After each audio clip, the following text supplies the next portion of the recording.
ചിന്തിച്ചത്, വിശകലനം ചെയ്തത് നമ്മുടെ കർത്താവായ യേശുക്രിസ്തുവിൻ്റെ പുനരാഗമന ചിന്തകളാണ്. അത് ഏകദേശമൊക്കെ നമ്മൾ ഇന്നലെ പറഞ്ഞു തീർത്തു. എന്നാൽ ഇതിനും ഒരനുബന്ധമുണ്ട് ഇന്ന് വായിച്ചിടത്ത്. യേശു കർത്താവ് നേരെ നടത്തുന്ന ഒരു പ്രവചനം. ഇത്തരം പ്രവചനങ്ങളൊക്കെ യേശു കർത്താവിന് വേണ്ടി, ദൈവത്തിന് വേണ്ടി പ്രവാചകന്മാർ പറഞ്ഞതെങ്കിൽ ജീസസ് ഹിംസെൽഫ് ഫോർടോൾഡ് ഹിയർ, മുൻകൂട്ടി കർത്താവ് ഇവിടെ പറയുന്ന ചില ഭാഗങ്ങളാണ് ഇപ്പോൾ വായിച്ചത്. നമുക്ക് ഈ വിഷയമൊന്ന് പരിശോധിക്കാൻ ആദ്യം മഹത്തായ യെരുസലേം എന്ന ആ ഭൂപ്രദേശത്തെപ്പറ്റി ഒരു ഗ്രാഹ്യമുണ്ടാകണം. ആ യെരുസലേമിൽ വെച്ച് യേശു നടത്തുന്ന പ്രവചനം ഒലിവുമലയിലേക്ക് ചെല്ലുമ്പോൾ തുടരുന്നു. യെരുസലേം എന്ന പദം രണ്ട് പദങ്ങളുടെ സമന്വയമാണ്. ഊർ എന്നും ഷാലോം എന്നും പറയും. അതിൻ്റെ അർത്ഥം സമാധാനത്തിൻ്റെ പട്ടണം. സമാധാനത്തിൻ്റെ പട്ടണം എന്നർത്ഥമുള്ള ഈ സ്ഥലം ഇതിനോടകം ഏതാണ്ട് 450ഓളം ഏറ്റുമുട്ടലുകളുടെ ഭൂമിയായി. ചെറുതും വലുതും 450-ൽ പരം ഏറ്റുമുട്ടൽ. ലക്ഷക്കണക്കിന് മനുഷ്യർ ജീവത്യാഗം ചെയ്യേണ്ടി വന്ന മണ്ണ്. ലോകത്തിലെ ഏറ്റവും വലിയ തർക്കഭൂമി. ലോകത്തിലെ ഏറ്റവും കൂടുതൽ മതപരമായ ചിന്തകൾക്ക് വേണ്ടി, രാഷ്ട്രീയ ചിന്തകൾക്ക് വേണ്ടി അടരാടി മരിച്ച മനുഷ്യരുടെ സ്ഥലം. ഒറ്റ വാക്കിൽ പറയാം, ചോര പുതച്ചുറങ്ങുന്ന മണ്ണ്. അതുകൊണ്ട് സങ്കീർത്തനത്തിൽ പണ്ടേ പറഞ്ഞു, യെരുസലേമിൻ്റെ സമാധാനത്തിനായി പ്രാർത്ഥിപ്പീ. ഈ നഗരത്തെ യേശു കർത്താവ് അഭിസംബോധന ചെയ്ത് അവിടേക്ക് വരുമ്പോൾ യെരുസലേമിൻ്റെ നായകനെ കണ്ട് ഹൃദയത്തിൽ സ്വീകരിക്കേണ്ടതിന് പകരം കല്ലെറിയാൻ ആളുകൾ തുനിഞ്ഞു. സമാധാനത്തിൻ്റെ നായകനായവൻ, ദാവീദിൻ പുത്രനായവൻ ആ സ്ഥലത്തേക്കെത്തുമ്പോൾ കല്ലെറിയാൻ അടുത്തു വരുന്ന ജനതയെ നോക്കിക്കൊണ്ട് കർത്താവ് പറഞ്ഞു, വളരെ ചിന്തനീയമായ കാര്യം. യെരുസലേമേ, യെരുസലേമേ, പ്രവാചകന്മാരെ കൊല്ലുകയും നിന്റെ അടുക്കൽ അയച്ചിരിക്കുന്നവരെ കല്ലെറിയുകയും ചെയ്യുന്നവളെ. ഇതൊക്കെ നീ ചെയ്തെങ്കിലും കോഴി തൻ്റെ കുഞ്ഞുങ്ങളെ ചിറകടിയിൽ കാത്തു സൂക്ഷിക്കും പോലെ നിന്നെ ഹൃദയത്തോട് ചേർക്കാൻ, സംരക്ഷിക്കാൻ എനിക്ക് എത്ര വട്ടം മനസ്സായിരുന്നു. നിങ്ങൾക്കോ മനസ്സായില്ല. അതുകൊണ്ട് നിങ്ങളുടെ ഭവനം ശൂന്യമായി തീരും. കർത്താവിൻ്റെ നാമത്തിൽ വരുന്നവൻ വാഴ്ത്തപ്പെട്ടവനെന്ന് ഒരു ദിവസം നിങ്ങൾ പറയും. അത് പറയും വരെ, ആ നാൾ വരുന്നത് വരെ ഇനി ഞാൻ നിങ്ങളെ കാണുകയില്ല, നിങ്ങൾ എന്നെ കാണുകയില്ല. അതാണ് ശരിക്കും. ഈ പ്രസംഗം പറഞ്ഞ യേശു കർത്താവ് ഏതാനും ദിവസങ്ങൾക്കുള്ളിൽ അറസ്റ്റ് വരിച്ചു. അറസ്റ്റ് വരിക്കപ്പെട്ടവൻ വിചാരണ ചെയ്ത് ക്രൂശിക്കപ്പെട്ട് മരിച്ച് കല്ലറയിൽ അടക്കപ്പെട്ടു. ഞാനീ പ്രസംഗിക്കുന്ന സമയം വരെ തിരിച്ച് പ്രകടമായ വിധത്തിൽ അവരിലേക്ക് ചെന്നിട്ടില്ല, പ്രത്യക്ഷതകൾ ഒഴിച്ചാൽ. പക്ഷെങ്കിൽ ഒരു കാര്യം മനസ്സിലാക്കിക്കൊള്ളൂ, പറഞ്ഞത് യേശുവെങ്കിൽ ഒരു ദിവസം അവിടെ വരിക തന്നെ ചെയ്യും. അതാണ് നമ്മുടെ എല്ലാ അനുഭവം. കർത്താവ് പറഞ്ഞതൊന്നും നടക്കാതിരുന്നില്ല.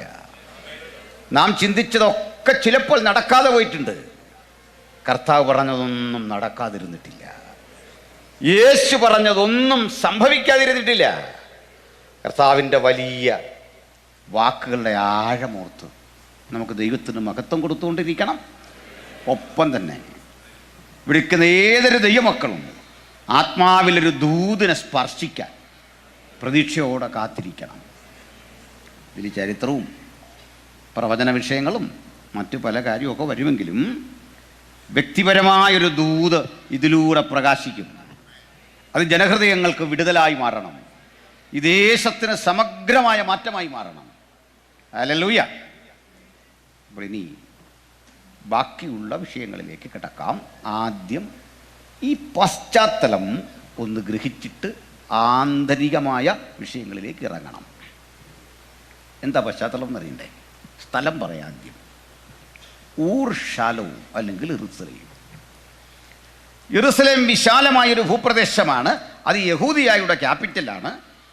പക്ഷെ പ്രശ്നം, നമ്മൾ ശ്രദ്ധിക്കുന്ന യെരൂശലേം ഉണ്ടല്ലോ, അല്ലെങ്കിൽ ഈ ദേവാലയവും പരിസര പ്രദേശങ്ങളുമൊക്കെ ഉൾക്കൊള്ളുന്ന ആ കാമ്പൗണ്ട് വാളും ചുറ്റളവും എല്ലാം കൂടെ ചേർത്ത് 8.3 ഏക്കേഴ്സ് ലാൻഡേ ഉള്ളൂ. ചുറ്റുമൊക്കെ സ്ഥലമുണ്ട് യെരൂശലേം എന്ന് പറഞ്ഞ്. പക്ഷേ ഈ ദേവാലയ പരിസരം ഉൾക്കൊള്ളുന്ന ശ്രദ്ധേയമായ തർക്കഭൂമിയുടെ വലിപ്പം 8.5 ഏക്കറോളം, 8.3 ഏക്കേഴ്സാണ്. 8.5 ഏക്കർ വിസ്തൃതിയുള്ളതും ഒരു മനുഷ്യൻ്റെ കാൽപാദത്തിൻ്റെ ആകൃതിയോടുകൂടി കിടക്കുന്നതും 5 മലകൾ കോർത്തിണക്കി രൂപപ്പെട്ടതുമായ ഒരു പട്ടണത്തിൻ്റെ പേരാണ് ഊർ ഷാലോ. ഇന്ന് നമ്മൾ ഇവിടെ ചെന്നാൽ ഈ 5 മലകൾ കാണാൻ പറ്റില്ല. 4 എണ്ണം കാണാം. അതിൽ ഒരെണ്ണം കിടക്കുന്ന ഇതിനകത്താണ്. ബാക്കി 4 കുന്നുകൾ. ചുരുക്കത്തിൽ നമ്മൾ 5ാമത്തെ മല ഏതാണെന്ന് നോക്കുന്നത് ആ മലയിൽ നിന്നുകൊണ്ടാണ്. അതുകൊണ്ട് കാണത്തില്ല. അതാണ് പ്രത്യേകത. ആ മലകളുടെ പേരുകൾ കൂടി പറയാം. നിങ്ങൾക്ക് പരിചിതമാണ്. അതിലൊരു മല അബ്രഹാം ഇസഹാക്കിനെ യാഗം കഴിച്ച മോറിയ. രണ്ടാമതൊരു മല അറിയപ്പെടുന്നത് യെബൂസ്യനായ ഓർന്നാൻ്റെ കളം ദാവീദ് വിലക്ക് വാങ്ങിയത്, ദേവാലയം പണിയാൻ. 3ാമത്തെ പേര് നിങ്ങൾക്കും അറിയാം, ഉത്തരഗിരിയായ സിയോൻ, ഉയരം കൊണ്ട് മനോഹരവും സർവഭൂമിയുടെയും ആനന്ദം. 4ാമത്തെ മല അറിയാത്ത ആരും ഉണ്ടാവില്ല. ആരുമില്ല, കുഞ്ഞുങ്ങൾക്കും അറിയാം. ആ മല വളരെ പ്രത്യേകതയുള്ളതാണ്. മോറിയ മല എവിടെയോ അതിൻ്റെ പിൻഭാഗത്താണ് ഈ മല. മോറിയ മലയുടെ പ്രത്യേകത നമുക്കറിയാം. അബ്രഹാം ഇസഹാക്കിനെ യാഗം കഴിക്കാൻ ഒരുമ്പെടുമ്പോൾ പിന്നിൽ നിന്നൊരു ശബ്ദം, അബ്രഹാമേ. അബ്രഹാം തിരിഞ്ഞു നോക്കുന്നത് ആ മലയിലേക്കാണ്. ആദ്യത്തെ ശ്രദ്ധ ചെന്ന് പറ്റുന്നത്. ഇനിയാണ് ആ മലയുടെ സവിശേഷത. നമ്മുടെ കർത്താവ് ക്രൂശിക്കപ്പെട്ട ഗോൽഗൊഥ എന്നറിയപ്പെടുന്ന കാൽവരി.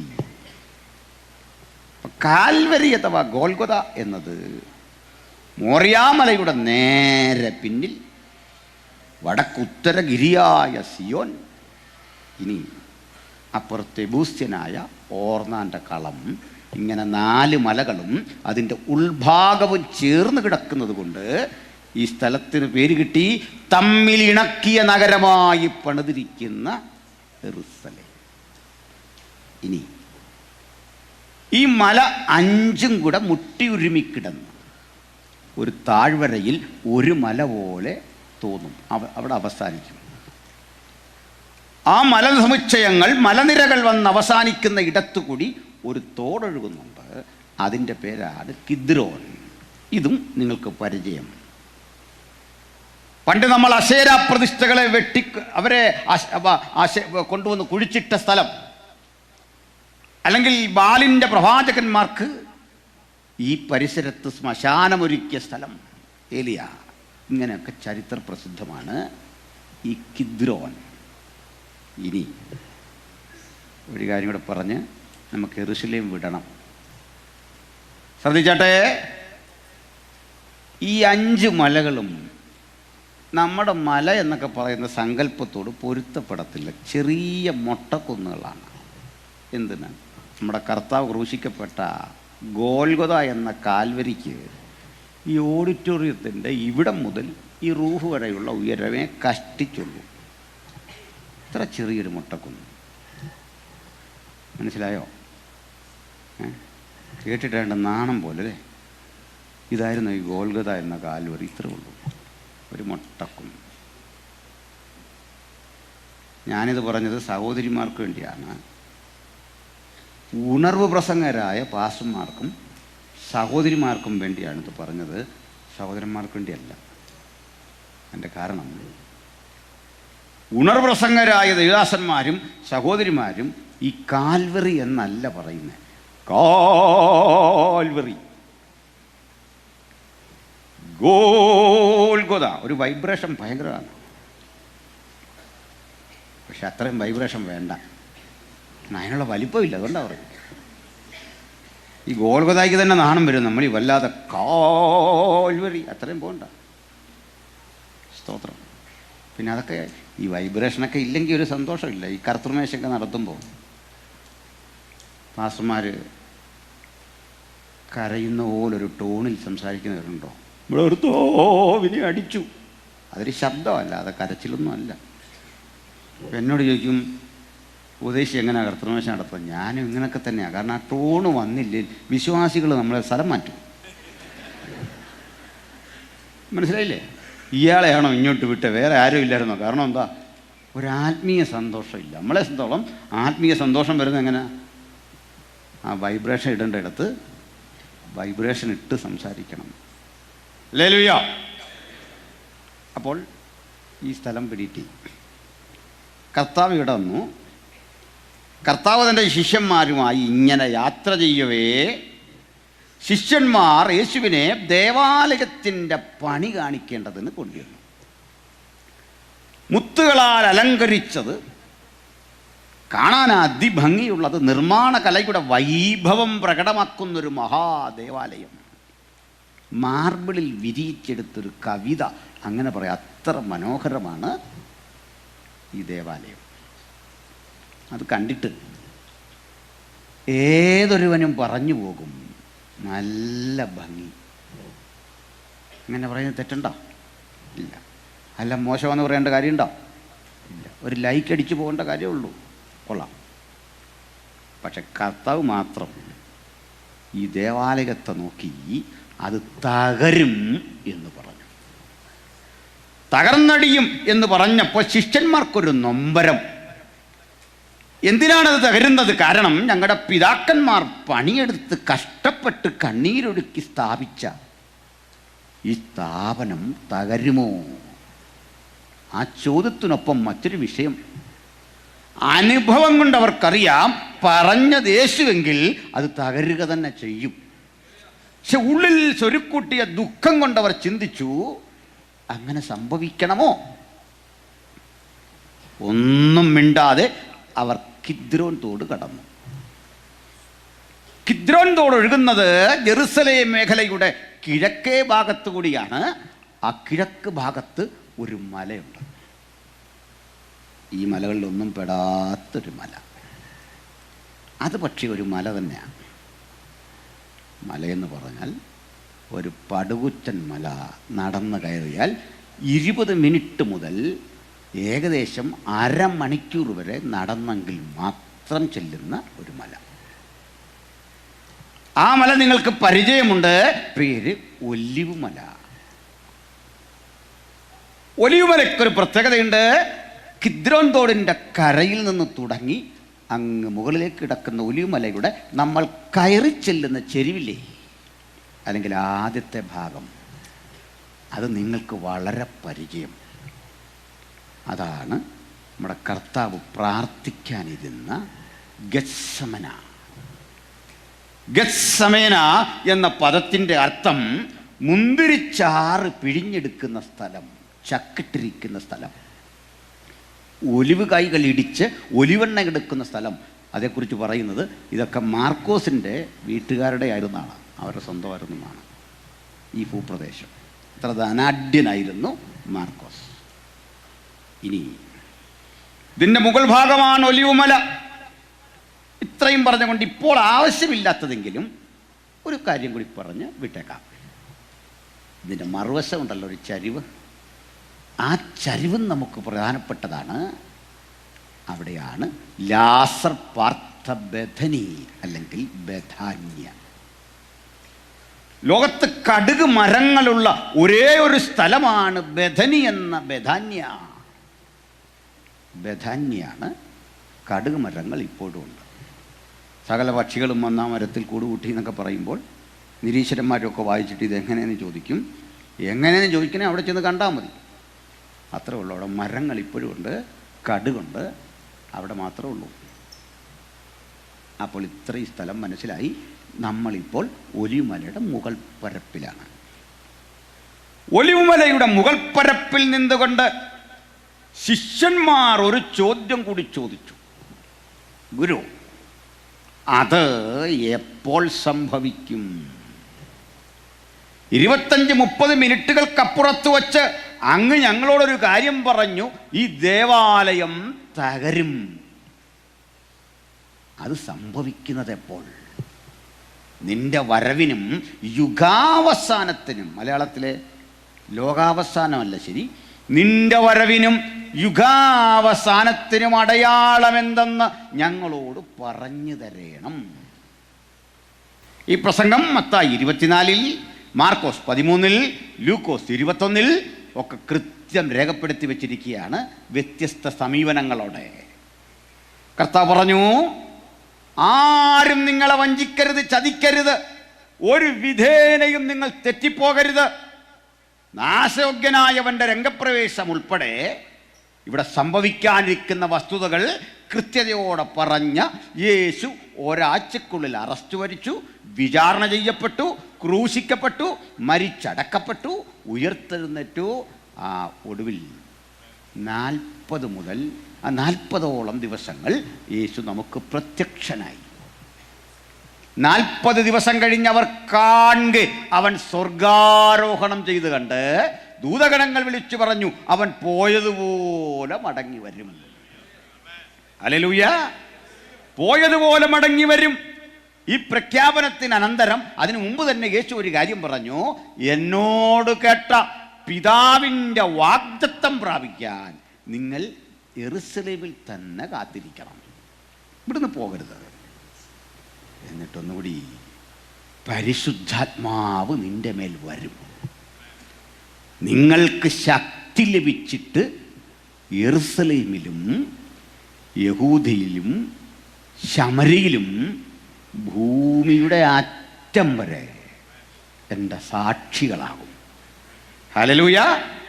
കർത്താവ് ഇത് പറയുമ്പോഴുള്ള പരിസ്ഥിതി അറിയാമോ?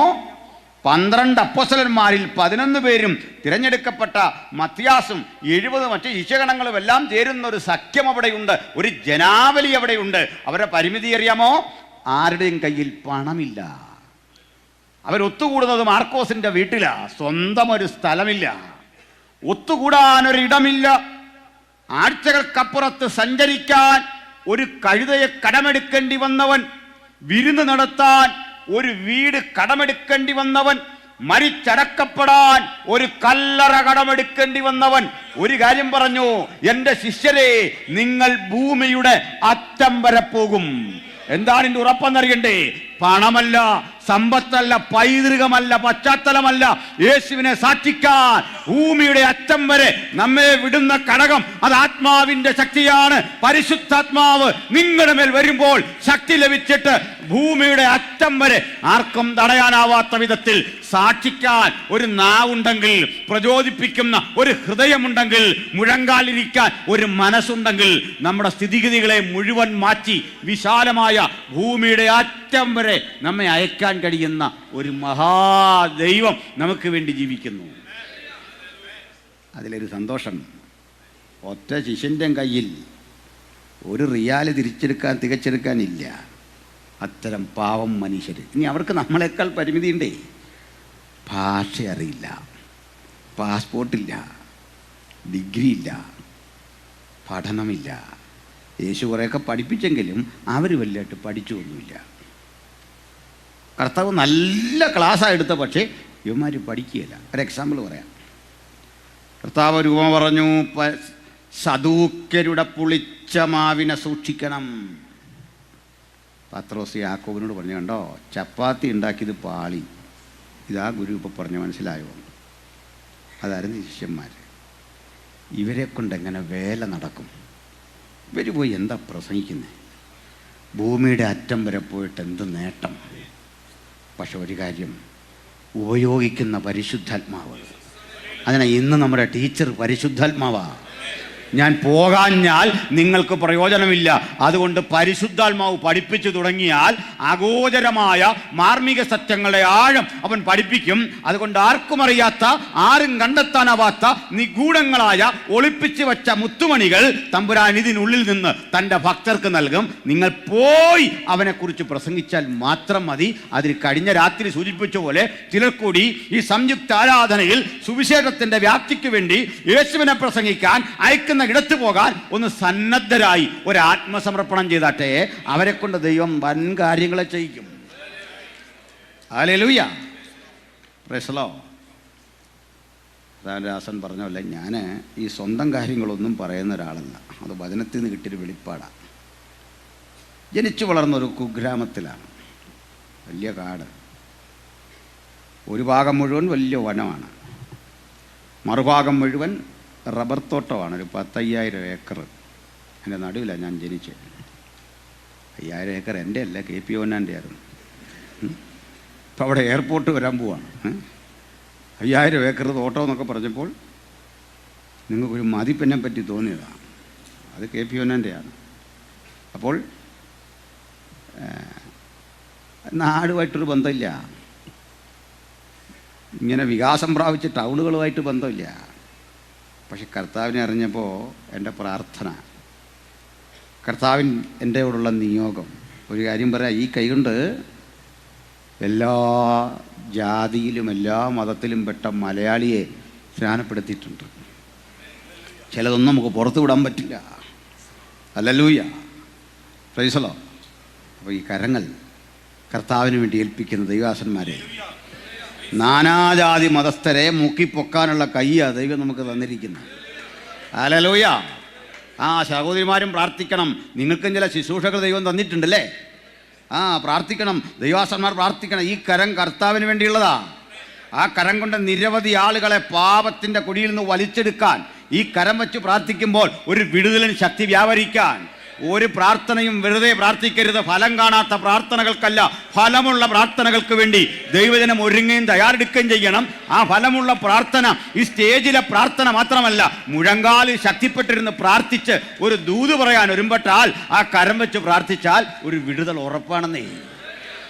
അതിന് പാസ്റ്റർമാരെ മാത്രം ആകണമെന്നില്ല, നിങ്ങൾക്കുമുണ്ടൊരു വരം. നമ്മൾ വിശ്വാസികളുടെ രാജകീയ പൗരോഹിത്യത്തിൽ വിശ്വസിക്കുന്നവരാണ്. എൻ്റെ അരികിൽ ചെല്ലി പറഞ്ഞ് നിങ്ങൾക്ക് പൗരോഹിത്യം ഇല്ല. നമുക്ക് പൗരോഹിത്യം ഉണ്ട്, നമുക്കാണുള്ളത്. വിശ്വാസികളുടെ രാജകീയ പൗരോഹിത്യത്തിൽ വിശ്വസിക്കുന്നു നമ്മൾ. നമ്മളെല്ലാം പുരോഹിതന്മാരാണ്. Price the Lord.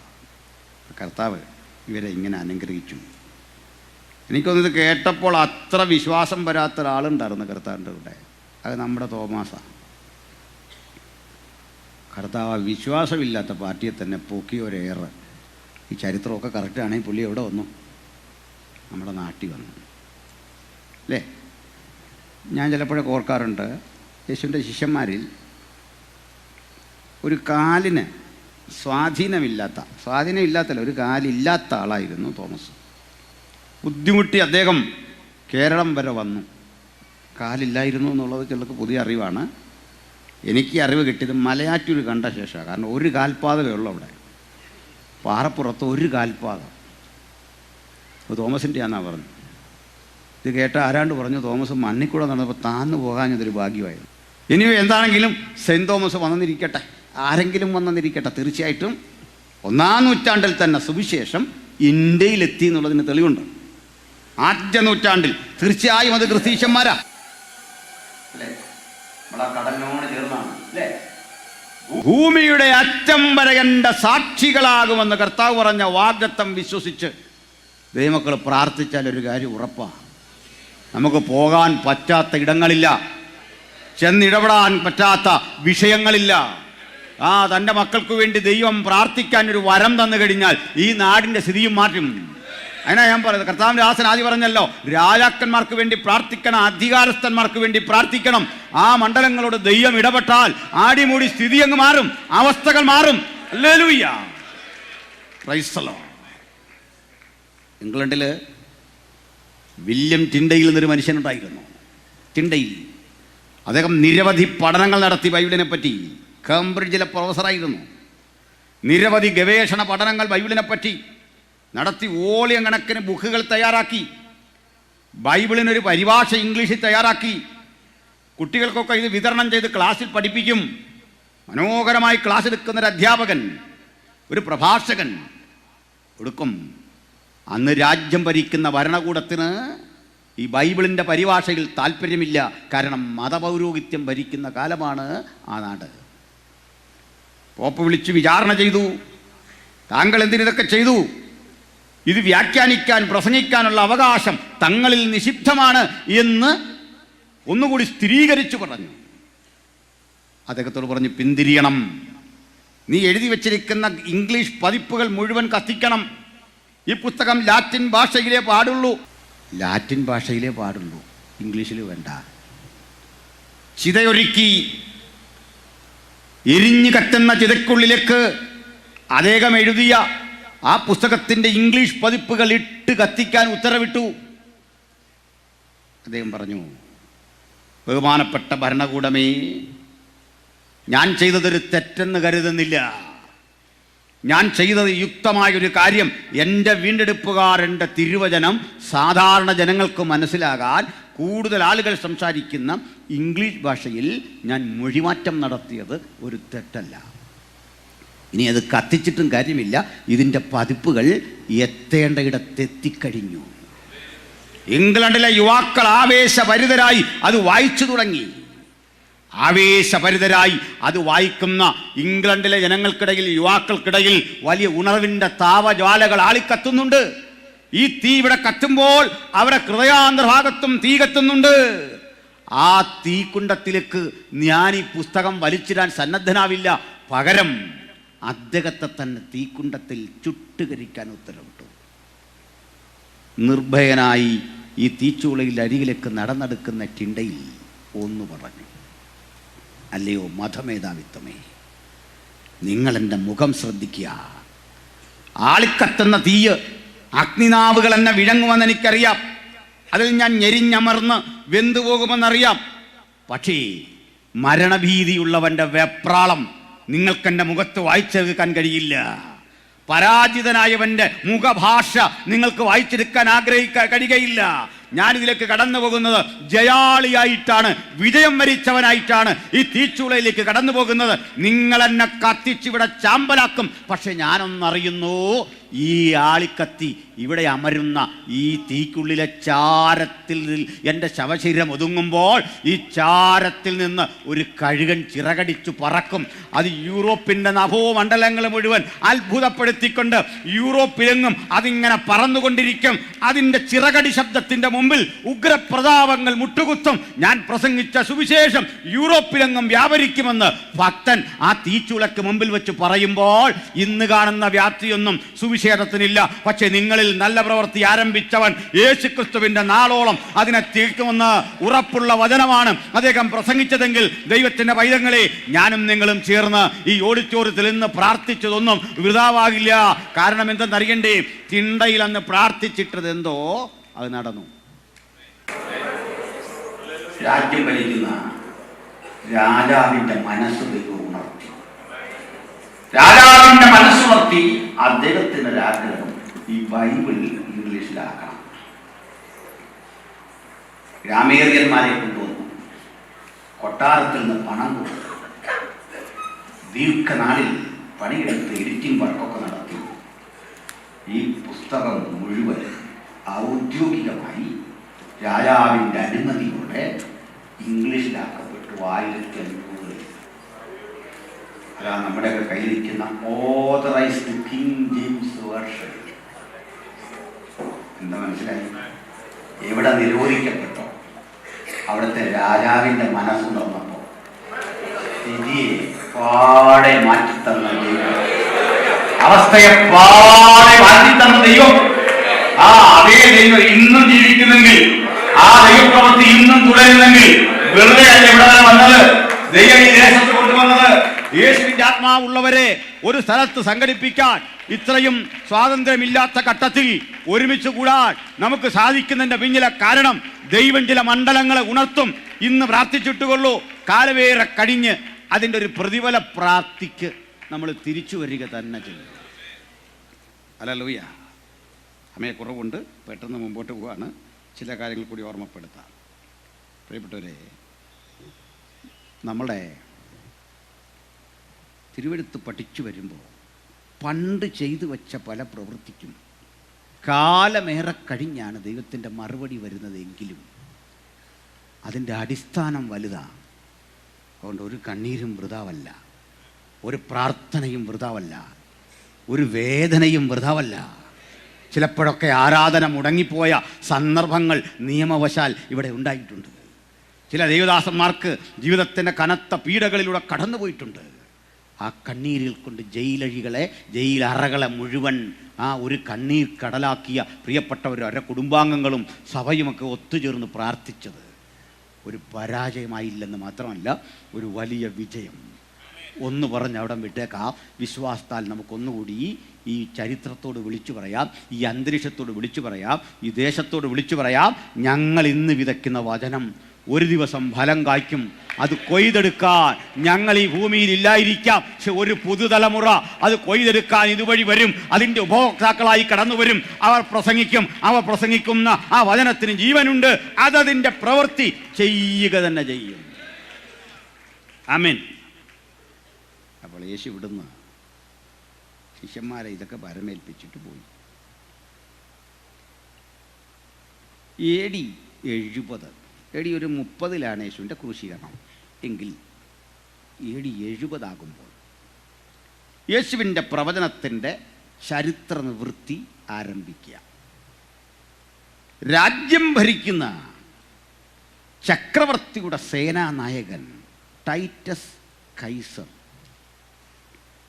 ഈ കൈസർ എന്നുള്ളത് ഒരു സ്ഥാനപ്പേരാണ്. ഞാൻ ഈ കൈസർ എന്നുള്ളത് ഒരാളുടെ പേരല്ല, ഒരാളുടെ പേരല്ലെന്ന് പറഞ്ഞപ്പോൾ ഒരാൾ ഞാൻ ശരിയാണ്, ഒരാളുടെ പേരല്ല, പട്ടിയുടെ പേരാണ്. അത് കുഴപ്പമില്ല, അയാളെ പറഞ്ഞതിനകത്തൊരു കാര്യമുണ്ട്. നായ്ക്കൾക്കിടുന്ന ചില പേര് കേട്ടിട്ടുണ്ടോ? ടിപ്പു. ആരാന്നറിയണ്ടേ? ഒരു കാലത്ത് നാട് മുഴുവൻ വിറപ്പിച്ച കക്ഷിയാണ് ടിപ്പു സുൽത്താൻ. നമ്മുടെ നാട്ടിൽ മലബാർ ഭരിച്ചതാ. ഇതുപോലെയാണ് നമ്മുടെ കൈസർ. കൈസർ ഒരു സ്ഥാനപ്പേരാ. നമ്മുടെ കർത്താവിനെ ക്രൂശിക്കാൻ ഉത്തരവിട്ട റോമൻ പ്രതിനിധിയുടെ മുഴുവൻ അധികാരിയാണ്. ആ പ്രവിശ്യയുടെ മുഴുവൻ 5000 മൈൽ നീളത്തിൽ 4000 മൈൽ വീതിയിൽ ലോകത്തെ ഭരിച്ചൊരു സാമ്രാട്ടിൻ്റെ പേരാണ് കൈസർ. അവരുടെ എല്ലാ സ്ഥാനപ്പേരാണ്. പക്ഷെ കാലം ആ പേര് നായ്ക്കുട്ടികൾ കിട്ടിയപ്പം മനസ്സിലായില്ലേ? എത്ര ലക്ഷം ദൈവമക്കളെ കൊന്നൊടുക്കിയ ചരിത്രമാണ് റോമ കൈസർമാർക്കുള്ളത്. പക്ഷെ ആ പേര് നായ്ക്കുട്ടി കൊണ്ടുപോയപ്പോൾ അവർ കൊന്നൊടുക്കിയ ദൈവമക്കളുടെ പേരൊക്കെ ഇന്നും നിലനിൽക്കുന്നുണ്ട്. Hallelujah, hallelujah. പിന്നെ ഈ കൈസർ എന്ന് ഇയാൾക്ക് പേര് വരാൻ കാരണം പിന്നീട് ഇയാൾ ചക്രവർത്തിയായി. ടൈറ്റസ്, ആ പേര് മറക്കരുത്. ടൈറ്റസ് കൈസർ ജെറുസലം പിടിക്കാൻ വന്നു. അദ്ദേഹം ഒരു ഉത്തരവിട്ടു. യെരുസലേമിൻ്റെ കോട്ട 8 വാതിൽ, ചിലപ്പോൾ 12 വാതിലുണ്ട് ചില ഘട്ടങ്ങളിൽ, ചരിത്രത്തിൻ്റെ വ്യത്യസ്ത ഘട്ടങ്ങളിൽ. അന്ന് 8 വാതിലാണ്. ഈ 8 വാതിലിൽ യെരുസലേമിൻ്റെ കിഴക്കേ ഭാഗത്തൊരു വാതിലുണ്ട്. ഒലിവുമലയ്ക്ക് അഭിമുഖം നിൽക്കുന്ന വാതിൽ. അത് ഇന്നും അടഞ്ഞു കിടക്കാണ്. എൻ്റെ കാരണം ഞാൻ പിന്നെ പറയാം. പ്രിയപ്പെട്ടവരെ, ഈ ഒലിവുമലയുടെ മുകളിൽ നിന്നുകൊണ്ട് അദ്ദേഹം ഈ ജെറുസലേം നഗരം മുഴുവൻ നന്നായി കണ്ടു. ജെറുസലേം നഗരം കണ്ടിട്ട് ഇതിൽ തലയുയർത്തി നിൽക്കുന്ന മനോഹരമായ ദേവാലയം കണ്ടിട്ട് പറഞ്ഞു, അത് പൊളിക്കാൻ പാടില്ല, ആരെയും ആക്രമിക്കണ്ട. ആയുധം നമ്മുടെ കയ്യിലുണ്ട്. പടയാളികൾ മുഴുവൻ യെരുസലേമിനെ വളയണം. ഒറ്റ വഴി മാത്രം, ആരെങ്കിലും ആയുധം ഉപേക്ഷിച്ച് വെറും കൈയോടെ രക്ഷപ്പെടാൻ ആഗ്രഹിക്കുന്നെങ്കിൽ അവരെ വെറുതെ വിടുക. ആരെയും അകത്തേക്ക് പ്രവേശിപ്പിക്കരുത്. ടൈറ്റസ് ഉത്തരവിട്ടു, നിങ്ങൾക്ക് നിരുപാധികം കീഴടങ്ങി പുറത്തു പോകാം. അങ്ങനെ പോയി. അവർ ചെറുത്തു നിന്നു. പുറത്തേക്ക് ഇറങ്ങാനാവാതെ വഴികൾ മുഴുവൻ അടച്ചുകൊണ്ട് ടൈറ്റസ് ഒരുക്കിയ ഉപരോധം യേശു പ്രവചിച്ചിരുന്നു. സൈന്യങ്ങൾ യെരൂശലേമിനെ വളഞ്ഞിരിക്കുന്നത് കാണുമ്പോൾ അതിൻ്റെ ശൂന്യകാലം അടുത്തു എന്ന് മനസ്സിലാക്കിയിരിക്കണം. അന്ന് യഹൂദിയിലുള്ളവർ മലനിരകളിലേക്ക് ഓടിപ്പോകട്ടെ. നിങ്ങളുടെ ഈ ഓടിപ്പോക്ക് ഒരു തണുപ്പ് കാലത്ത്, ശീതകാലത്താകാതിരുന്നാൽ കൊള്ളാം. പ്രിയപ്പെട്ടവരെ, അതിന് നാളുകൾക്കപ്പുറത്ത് സഭയ്ക്കൊരു പീഡ വന്നപ്പോൾ, ദൈവത്തിൻ്റെ സഭ ചിതറിപ്പോയപ്പോൾ നാട്ടുകാർ നമ്മെ കണ്ട് പരിഹസിച്ചു. രക്ഷിക്കുന്നൊരു ദൈവമുണ്ടെങ്കിൽ നിങ്ങൾ എന്തിനാ ചിതറിയേ? ഒരു കാര്യം ഓർത്തോ, ചില സ്ഥലങ്ങളിൽ നിന്ന് ദൈവം നമ്മളെ മാറ്റുന്നത് ഒരു വിടുതലാണ്. അപ്പോൾ നമുക്ക് തോന്നും ഇതൊരു നഷ്ടമാ. അനുഭവമുള്ള എത്ര ദൈവമക്കൾ ഇരിപ്പുണ്ട്. ചില സ്ഥലം വിട്ടുപോ, അവിടെ നിൽക്കരുത് എന്ന ആലോചന തന്നുകൊണ്ട് നമ്മെ സ്ഥലം വിട്ടു മാറ്റുന്നതേ ദൈവത്തിൻ്റെ വലിയൊരു ന്യായവിധിയുടെ ഇടപെടൽ ചിലത്ത് നടത്താൻ. ചില ജോലികൾ നഷ്ടപ്പെടുന്നത്, ചില കമ്പനികളിൽ നിന്ന് പുറപ്പെട്ടു പോകുന്നത്, ചില ഇടങ്ങളിൽ നിന്ന് മാറുന്നത് എന്തിനു വേണ്ടിയാ? ദൈവത്താൽ. സകലത് സംഭവിക്കുമ്പോൾ ഭക്തൻ പറയണം, ഇതും ദൈവനാമത്തിൻ്റെ മഹത്വത്തിന്, ദൈവീക അനുഗ്രഹത്തിന്. തമ്പുരാൻ അറിയാതെ ജീവിതത്തിൽ ഒന്നും ഭവിക്കില്ല. ചിലതരം നഷ്ടങ്ങൾ അങ്ങനെ, ചിലതരം ത്യാഗങ്ങൾ അങ്ങനെ, ചിലതരം രേഖകൾ നമുക്ക് ലഭിക്കാതെ വരുമ്പോഴൊക്കെ ഭക്തൻ മനസ്സിലാക്കിയിരിക്കണം, ഗോഡ് ഹാസ് എ പ്ലാൻ. ദൈവത്തിനൊരു പദ്ധതിയുണ്ട്. ആമേൻ. പ്രിയരേ, അങ്ങനെ യെരൂശലേമിനെ വളഞ്ഞു. മാസങ്ങൾ കഴിഞ്ഞപ്പോൾ അകത്തെ കരുതൽ ഫുഡ് തീർന്നു. ചെറുത്തു നിൽക്കാനുള്ള ശേഷി നഷ്ടപ്പെട്ടു. ഒടുക്കം അവർ ഭക്ഷണമില്ലാതെ ഒട്ടകങ്ങളെ കൊന്നു ഭക്ഷിച്ചു. ഒട്ടകങ്ങൾക്കും തീറ്റയില്ല. അവയ്ക്ക് പുറത്തു പോയി വെള്ളം കുടിക്കാനൊന്നും കഴിയുന്നില്ല. ആ ഒട്ടകങ്ങളെ കൊന്നു ഭക്ഷിച്ചു. ഒട്ടകങ്ങൾ ചിലത് ചത്തു. ഒട്ടകങ്ങൾ ധാരാളം ചത്തു കിടക്കുക. ചത്തുപോയ ഒട്ടകങ്ങളുടെ ചീഞ്ഞ മാംസം ഭക്ഷിക്കേണ്ടി വന്നു. ആലോചിച്ച ഗതികൾ തീർന്നില്ല. നിലത്തെ പുല്ല് അത് പറിച്ചു തിന്നേണ്ടി വന്നു. ഒരു ഘട്ടം കഴിഞ്ഞു പട്ടിണിയുടെയും ക്ഷാമത്തിൻ്റെയും തീവ്രമായ ആക്രമണം അവരുടെ മനോനില മുഴുവൻ സ്തംഭിപ്പിച്ചു. ഭ്രാന്തമായൊരു മാനസികാവസ്ഥ.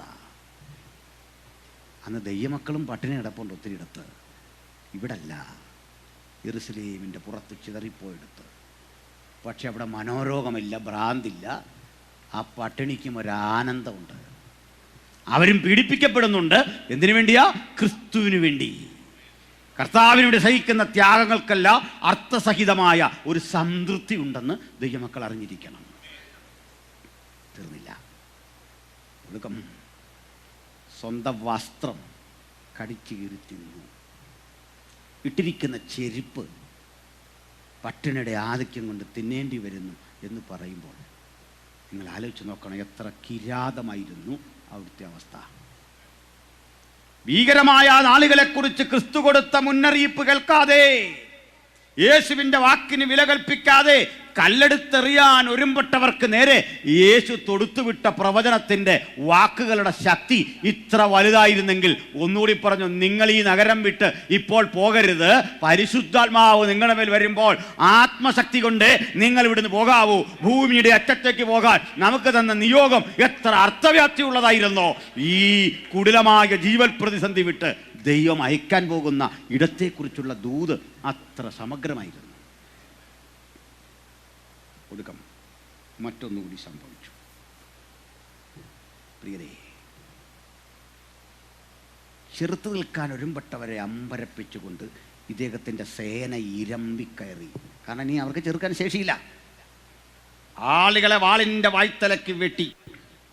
സ്ത്രീകളും കുട്ടികളുമൊക്കെ തെരുവിൽ മരിച്ചു കിടക്കുന്നു. ചില ജീവച്ചവമായി കിടക്കുന്നു. അവരുടെ ശരീരത്തു കൂടി റോമൻ പടയാളികൾ ഇരുമ്പ് ബൂട്ട്സിട്ട് ചവിട്ടി അവരുടെ മീതെ കൂടി കുതിരകളെയൊക്കെ പായിച്ച് തലങ്ങും വിലങ്ങും. യെരൂശലേമെങ്ങും ചോരക്കളം, എല്ലായിടത്തും നിരാശ. ഒടുക്കം ദേവാലയത്തിനകത്തും കടന്നു പടയാളികൾ. ആണ്ടിലൊരിക്കൽ മാത്രം അഹരോൻ കിടക്കുന്ന അന്തർമന്ദിരമില്ലേ, മഹാപുരോഹിതൻ കിടക്കുന്ന അന്തർമന്ദിരത്തിലും കടന്നു. ചോര ചുറ്റിയ കാലുകൾ കൊണ്ട് അവിടെ എല്ലാം മലിനമാക്കി. ടൈറ്റസ് പറഞ്ഞ വാക്കുകളെയൊക്കെ മറന്നു. ദേവാലയം പൊളിക്കരുതെന്നാ പറഞ്ഞത്. ഒരുവൻ കയ്യിലിരുന്ന പന്തം ജ്വലിപ്പിച്ചതാണ്. തിരശീലക്ക് തീ പിടിച്ചു. ദേവദാരു പലകകൾ കത്തി. തീയാളി കത്തി കത്തി കത്തി. അകത്ത് നിന്നവർ ശ്വാസം മുട്ടി മരിച്ചു. ചില ചിതറിയോടി. യെരൂശലേം എങ്ങും പുകച്ചുരുൾ. ദൂരത്ത് നിന്ന് നോക്കുന്നവർക്ക് കാണാൻ കഴിയുന്ന വിധത്തിൽ തീജ്വാലകൾ മുകളിലേക്ക് ഉരുകി ഉയർന്നു. അവിടം പറഞ്ഞ് നീട്ടുന്നില്ല, അധികം വിശദീകരണം വേണ്ട. യെരൂശലേം കത്തി തകർന്ന് താഴെ വീണ് കൈക്കുമ്പിൾ കൊണ്ട് വാരിയെടുക്കാവുന്ന ഓരോ പിടി ചാരമാക്കി തീർത്തപ്പോൾ ഈ പുസ്തകം പ്രവചിച്ചതെന്തോ, യേശു പ്രവചിച്ചതെന്തോ അത് അക്ഷരാർത്ഥത്തിൽ നിറവേറി. നാളുകൾ നീണ്ടുനിന്ന തീജ്വാലകളുടെ പുകച്ചുരുളുകളെയും ആധിക്യം ഒടുങ്ങി. തീയമർന്നപ്പോൾ ചക്രവർത്തി അറിയിച്ച ഒരാൾ, ഇതിനകത്തെ സ്വർണ്ണ നിക്ഷേപങ്ങൾ ഉണ്ടായിരുന്നു. സത്യമാണ്.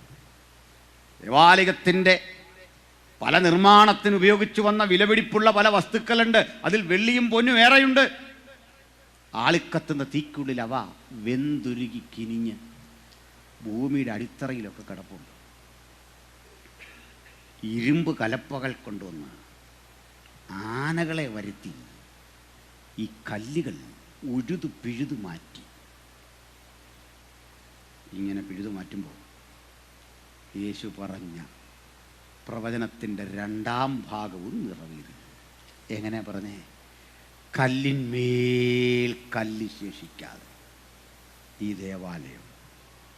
ഒരു സഹോദരൻ ഇടയ്ക്ക് പ്രസംഗിച്ചു, പക്ഷേ വിലാപം അതിലിപ്പോഴെവിടെയുണ്ട്, ഒരു ഭാഗം പൊളിയാതെ. അത് വെറുതെയാണ്. അത് ദേവാലയത്തിൻ്റെ അല്ല, കോമ്പൗണ്ട് വാളാണുള്ളത്. ചുറ്റുമതിലിൻ്റെ ഒരു ഭാഗം അതവിടെയുണ്ട്. ബാക്കിയൊക്കെ പൊളിഞ്ഞു തകർന്നു. യെരൂശലേമിൽ യഹൂദൻ ഇല്ലാതായി. അവനെയൊക്കെ പുറത്താക്കി. ആ കിടപ്പ് ഇന്ന് നമ്മൾ വചനം ധ്യാനിക്കുന്ന സമയം വരെ അവിടെ കിടപ്പുണ്ട്. അതാ പ്രവചനത്തിൻ്റെ കട്ടി. കർത്താവ് പറഞ്ഞാൽ അങ്ങനെയാ, ബൈബിൾ പറഞ്ഞാൽ അങ്ങനെയാ. ഊവ ഊവ എന്നും ഇല്ല ഇല്ല എന്നും മാത്രം പറയുന്നവൻ്റെ വചനമാ ആ സ്ഥലത്തെ കല്ലിന്മേൽ കല്ല് ശേഷിപ്പിക്കാതെ നടന്ന തകർച്ചയുടെ മാനദണ്ഡം. ഹല്ലേലൂയ. അവിടുന്ന് ഒരു 50 വർഷം കൂടെ പിന്നിട്ടു. കൃത്യം പറഞ്ഞാൽ AD 123 രാജ്യം ഭരിക്കുന്ന ഹദ്രിയൻ എന്നൊരു ചക്രവർത്തി ഉണ്ടായിരുന്നു. ഹദ്രിയൻ്റെ ഉത്തരവ് വന്നു. യെരൂശലേമിൽ നിന്ന് യഹൂദൻ നിഷ്കാസിതനായല്ലോ, പുറത്തു പോയല്ലോ. യെരൂശലേമിലെന്നല്ല, ഇനിമേൽ പാലസ്തീനിൽ എവിടെയും 120 മൈൽ ചുറ്റളവുള്ള പാലസ്തീൻ്റെ ഒരു മണ്ഡലത്തിലും ഒറ്റ യഹൂദനെയും കാണരുത്. എല്ലാവരെയും പുറത്താക്കി, തൂത്തു തുടച്ചു കളഞ്ഞു. ചുരുക്കത്തിൽ ചരിത്രത്തിൽ ആദ്യം യഹൂദനില്ലാത്ത ഒരു ഇസ്രയേൽ അല്ലെങ്കിൽ പാലസ്തീൻ. ഞാൻ നമ്മുടെ ദൈവജന ധ്യാനത്തിൻ്റെ ഒരു രാത്രി പറഞ്ഞല്ലോ, ഈ പാലസ്തീൻ എന്ന പേര് പോലും തെറ്റാണ്. ഇസ്രയേലാണ് ശരിക്കത്. പാലസ്തീൻ എന്ന പേര് വന്നത് ഇസ്രയേൽ മക്കളെ ആക്ഷേപിക്കാൻ റോമാ ചക്രവർത്തിമാർ യഹൂദന്മാരുടെ ശത്രുക്കളുടെ പേരിട്ട് ആ സ്ഥലത്തെ അറിയിച്ചു, നാമകരണം ചെയ്തു. അങ്ങനെ ദ ലാൻഡ് ഓഫ് ഫിലിസ്റ്റ്യൻസ്, അതായത് ഫിലിസ്ത്യരുടെ ദേശമെന്ന അർത്ഥത്തിൽ പാലസ്തീൻ എന്ന് പേരിട്ടു. അതാ പുതിയ നിയമത്തിൽ കിടക്കുന്നത്. മനസ്സിലായോ? ആ സ്ഥലം വിട്ട് ജൂതന്മാർ പലായനം ചെയ്തു. ലോകത്തിൻ്റെ പലയിടങ്ങളിലേക്ക് അവർ പലായനം ചെയ്തു, യാത്ര പോയി. കർത്താവിൻ്റെ വചനത്തിൻ്റെ ആ വ്യാപ്തി പോലെ ലോകമെങ്ങും അവർ ചെതറി. അതും ഈ പുസ്തകത്തിലെ പ്രവചനമാ. നിന്റെ ദൈവമായ യഹോവ നിനക്ക് തരുന്ന ദേശത്ത് വിശ്വസ്ത പുലർത്തി വചനത്തോട് കൂറു പുലർത്തി പോയില്ലെങ്കിൽ, അനുസരണക്കേട് കാട്ടിയാൽ ദൈവമായ യഹോവ ഭൂതലത്തിലെങ്ങും നിന്നെ ചിതറിക്കും. ആവർത്തന പുസ്തകത്തിലെ വചനമാ. ഭൂതലത്തിലെങ്ങും നിന്നെ ചിതറിക്കും. ഭൂമി മുഴുവൻ ചിതറിപ്പോയ ജൂതൻ്റെ ആദ്യകാലം അത്യാവശ്യം പുരോഗതിയുടേതായിരുന്നു. പുരോഗതി കൈവരിക്കാൻ കാരണം അവർ ബിസിനസ്സുകാരായിരുന്നു. ബിസിനസ് കൂടാതെ ബിസിനസ്സിനെ ത്വരിതപ്പെടുത്തുന്ന ഒരു സാമ്പത്തിക ശൃംഖല കൂടി അവർക്കുണ്ടായിരുന്നു. വിശേഷിച്ച് ഈ ബാങ്കിങ് എന്നൊരാശയമുണ്ടല്ലോ, അത് അവരുടേതായിരുന്നു. സ്തോത്രം. ബാങ്കിങ്, ശാസ്ത്രം, സമ്പത്ത്, കല, സംസ്കാരം, സംഗീതം, ഇവയിലെല്ലാം ജൂതന്മാർ പ്രഗത്ഭരായി. ദൈവവരെ ഉള്ളിൽ കൊടുത്ത താലന്തുകൾ ഉപയോഗിച്ചുകൊണ്ട് പോയിടത്തെല്ലാം അവർ വളർന്നു. അവരുടെ സമ്പദ്സ്ഥിതിയോട് പിടിച്ചു നിൽക്കാൻ തദ്ദേശവാസികൾക്ക് പോലും ആയില്ല. അഭൂതപൂർവമായ വളർച്ച ദൈവം അവർക്ക് നൽകി. അമ്പരപ്പിക്കുന്ന വളർച്ചയിൽ, സാമ്പത്തിക വളർച്ചയിൽ അവർ ലോകത്തിൻ്റെ പലയിടങ്ങളിൽ ആധിപത്യം ചെലുത്തി. അവരെ കൂടാതെ ഒരു രാജ്യത്തിന് പിടിച്ചു നിൽക്കാൻ പറ്റാതെ വന്നു. മുന്തിയ ബാങ്കുകൾ അവരുടേത്. മാഞ്ചസ്റ്ററും കേംബ്രിഡ്ജ്, ഓക്സ്ഫോർഡും കൊളംബിയയും പോലെയുള്ള ലോകോത്തര സർവകലാശാലകൾ അവരുടേത്. അറിയപ്പെടുന്ന സയൻറ്റിസ്റ്റുകളൊക്കെ അവരുടേത്. എന്തിന് നമ്മുടെ കേരളത്തിലെ സാക്ഷാൽ നമ്മുടെ കേരള യൂണിവേഴ്സിറ്റിയിൽ വൈസ് ചാൻസലറാക്കാൻ സർ CP-യുടെ കാലത്ത് അദ്ദേഹം വെച്ച പാനലിലെ ഒന്നാമത്തെ പേര് ആൽബർട്ട് ഐൻസ്റ്റീൻ്റെ ആയിരുന്നു. സർ CP-യെ കുറ്റം പറയുമ്പോൾ ഇത്രയും വിവരമുള്ള മനുഷ്യനായിരുന്നു. ഐൻസ്റ്റീന് എന്ത് തുക കൊടുത്തും കൊണ്ടുവരാൻ ആഗ്രഹിച്ചു. ഐൻസ്റ്റീൻ വന്നില്ല, അത് വേറെ കാര്യം. പക്ഷേ ഇങ്ങനെ ലോകമെല്ലാം ജൂതന്മാരുടെ ആ പ്രാമുഖ്യം ഫിസിക്സിൽ, കെമിസ്ട്രിയിൽ, മാത്തമാറ്റിക്സിൽ, സാഹിത്യത്തിൽ ഒക്കെ അവർ സ്വാധീനം ചെലുത്തി. നമ്മൾ ഒരു രാത്രി പ്രസംഗിച്ചപ്പോൾ പറഞ്ഞ പോലെ അബ്രഹാമിനോടുള്ള വാഗ്ദത്തം, രാജാക്കന്മാരും എനിക്ക് നിന്നിൽ നിന്ന് ഉത്ഭവിച്ചു വരും. അല്പം താമസിച്ചാണെങ്കിലും ദൈവം മക്കളെ കൊടുത്തപ്പോൾ കരുത്തരെയാണ് കൊടുത്തേ. ഞാൻ ആ മക്കളുടെ കണക്കൊക്കെ പറഞ്ഞു. Albert Einstein, Isaac Newton, Karl Marx, Adam Smith, Adams Clark, Madame Curie, Pierre Curie, Gregor Mendel, Johannes Kepler, പിന്നെ അറിയപ്പെടുന്ന ഈ സയൻറ്റിസ്റ്റുകളും സാമൂഹ്യ ചിന്തകന്മാരും എല്ലാം അവിടെ നിന്നാണ്. സിഗ്മണ്ട് ഫ്രോയിഡ്, ഇവരെല്ലാവരാ ജൂതന്മാരാണ്. സ്തോത്രം. പോയിടത്തെല്ലാം അഭിവൃദ്ധിപ്പെട്ടു. ശാസ്ത്ര സാങ്കേതിക രംഗത്ത് അവർ വലിയ മുന്നേറ്റം നടത്തി. നമ്മൾ റൈറ്റ് സഹോദരന്മാർ എന്ന് പറയുന്ന കക്ഷികളില്ലേ, വിമാനം, ഇതെല്ലാം അവരുടെയാ. ജൂതൻ്റെ ഉൽപ്പന്നങ്ങൾ ബഹിഷ്കരിക്കും എന്നൊക്കെ പറഞ്ഞ് ഭയങ്കര പരിപാടിയാണ്. ബഹിഷ്കരിച്ചാൽ ലോകം ചലിക്കില്ല. ജൂതൻ്റെ ഉൽപ്പന്നം ബഹിഷ്കരിക്കുമെന്ന് കുറിപ്പിടുന്ന തന്നെ എവിടെയാ? ഫേസ്ബുക്കിലാണ്. അത് അവൻ്റെയാണ്. എന്തൊരു വിവരക്കെട്ട മനുഷ്യരാണ് നമ്മളൊക്കെ അല്ലേ. അവനെ കൂടാതെ ലോകം ചലിക്കില്ല. വാക്സിനുകളൊക്കെ അവരുടെ കണ്ടെത്തലാണ്. ലോകത്തെ ആധുനികവൽക്കരിച്ചത് അവരാ. ആ കൂടെ ചേർന്ന് നിന്ന് ആ ക്രൈസ്തവന് കിട്ടിയ ഗുണം എന്താ? അതിൻ്റെ അർത്ഥം നിങ്ങൾക്ക് അനുഗ്രഹിക്കപ്പെടാനുള്ള വഴി പറയാ. അബ്രഹാമിനെ അനുഗ്രഹിച്ചാൽ നമ്മളെ ദൈവം അനുഗ്രഹിക്കും. അബ്രഹാമിൻ്റെ സന്തതിയെ അനുഗ്രഹിച്ചാൽ. ഹല്ലേലൂയ. അതൊക്കെ അന്ധവിശ്വാസം പോലെ മനുഷ്യർക്ക് തോന്നും. ഒരു തെളിവ് പറയാം. കേരളത്തിൽ അരി വരുന്നത് ആന്ധ്രയിൽ നിന്നാണ്, പച്ചക്കറി വരുന്നത് തമിഴ്നാട്ടിൽ നിന്നാണ് അല്ലേ, ഇന്ധനം വരുന്നത് ഇവിടുന്നാണ്. അവിടെ ആകപ്പാടെ ഉൽപ്പാദിപ്പിക്കുന്നത് ഹർത്താലാണ്. ബാക്കിയൊന്നും അവിടെ നമ്മുടെ സ്വന്തം എന്ന് പറയാനില്ല അല്ലേ. സത്യാഗ്രഹവും ഹർത്താലും സമരമാണ് നമ്മുടെ സ്വന്തം കാര്യം. ഇതൊക്കെ ആണെങ്കിലും സ്വന്തം അരിയില്ലാത്ത, സ്വന്തം പച്ചക്കറി ഇല്ലാത്ത ഒരു ഉപഭോക്തൃ സംസ്ഥാനത്തിലെ നമുക്ക് ഇതൊക്കെ ആണെങ്കിലും വലിയ അധോഗതി വരാതെ നിൽക്കാൻ കാരണം എന്താണെന്ന് അറിയണ്ടേ? ജൂതൻ അന്ന് വന്നപ്പോഴേ നമ്മുടെ വല്യപ്പന്മാർ കൈക്കൊണ്ടു. ഇവിടെ കഴിഞ്ഞോളാൻ പറഞ്ഞു. നിങ്ങളെ ആരും ഇവിടെ വന്നൊന്നും ചെയ്യില്ല, ഇവിടെ കഴിയാൻ. ഇതാ ജൂതത്തെരുവുകളുണ്ട് കൊടുങ്ങല്ലൂരും എറണാകുളത്തൊക്കെ ഉണ്ട് ജൂതത്തെരുവുകൾ. മട്ടാഞ്ചേരി ആ തെരുവ്, പിന്നെ അത് ക്രൈസ്തവരുടെ പക്കലായി അതിൻ്റെ ആധിപത്യം. അങ്ങനെ ക്രൈസ്തവരുടെ പക്കലെ ഒരു പ്രമാണിയുടെ പേരായിരുന്നു മാത്തൻ. ആ മാത്തൻ നിയന്ത്രിച്ച ചേരിയെയാണ് സാഹിബ് പേരിട്ട മട്ടാഞ്ചേരി എന്ന്. അവിടെ നിന്നുള്ളവർ മനസ്സിലാക്കിയോ? ഇതിപ്പോൾ ജൂതത്തെരുവാണ് പിൽക്കാലത്ത്. ആദ്യം ജൂതന്മാരുടെ ഇല്ല. കൊടുങ്ങല്ലൂർ, മുസരീസ് ഇതൊക്കെ അവരുടെ കയ്യിലായി. വലിയ വ്യാപാരികളായി ലോകം മുഴുവൻ അവർ വളർന്നു. അവരെങ്ങനെ വളർന്നു അറിയണ്ടേ? നിശ്ചയദാർഢ്യം, ഹല്ലേലൂയ, അനുഗ്രഹ സമൃദ്ധി അവരെ ഭരിച്ചു. ഞാൻ അനുഗ്രഹത്തിൻ്റെ കാര്യം പറഞ്ഞപ്പോഴാണ് ഒരു വിഷയം ഓർത്ത്. ഇനി ഞാനൊരക്ഷരം മിണ്ടണമെങ്കിൽ സ്വോത്രാഴ്ച എടുക്കണം. സ്വോത്രാഴ്ച എടുപ്പിച്ചേ അടങ്ങുമെന്നാണ് പറയുന്നത്. അങ്ങനെയാണെങ്കിൽ നമുക്ക് ഒന്ന് എഴുന്നേറ്റ് നിന്ന് ഒരു പാട്ട് പാടി സ്വോത്രാഴ്ച എടുക്കാം. ഞാൻ പാട്ടുകാരോട് പറയട്ടെ, ഞങ്ങൾ പഴയ കേരളക്കാരാ. ഷിജി പാഷേ, നിങ്ങളുടെ ടീമിനോട് പറ, ഞങ്ങൾ പഴയ തമ്പാറിൻ്റെ ശബ്ദമൊക്കെ കേട്ട് വളർന്നിട്ടുള്ളവരാണ്. ഞങ്ങളുടെ അപ്പച്ചന്മാരും അമ്മച്ചിമാരും ഒക്കെ ആത്മാവിലായത് തമ്പാറിൻ്റെ ശബ്ദം കേൾക്കുമ്പോൾ ഭയങ്കര സന്തോഷമാണ്. അങ്ങനെയാണെങ്കിൽ ഞങ്ങളുടെ കൂടെ നിങ്ങൾ തമ്പാരടിച്ച് പാടിയാൽ മതി. ഓക്കെ ആണോ? ദൈവമക്കളെ, കരമടിച്ച് നമുക്ക് ദൈവത്തോട് പ്രാർത്ഥിക്കുകയും അപ്പോൾ തന്നെ പാടുകയും ചെയ്യാം. സ്വോത്രപാടി ഇടാൻ ആരും മറക്കുകയും ചെയ്യരുത് കേട്ടോ. കൈയടിച്ച് പാടുമ്പോൾ സ്വോത്രാഴ്ച ഇടാൻ ആരും മറക്കുകയും ചെയ്യരുത്.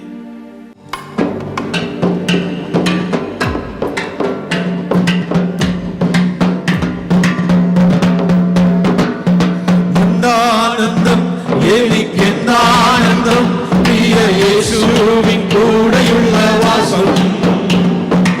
എന്താനന്ദം, എനിക്കെന്താനന്ദം, പ്രിയ യേശുവിൻ കൂടെയുള്ള വാസം. ചിന്താതീതം, അത് മനോഹരം, എന്തു സന്തോഷമാ പുതുജീവിതം. ചിന്താതീതം, അത് മനോഹരം, എന്തു സന്തോഷമാ പുതുജീവിതം.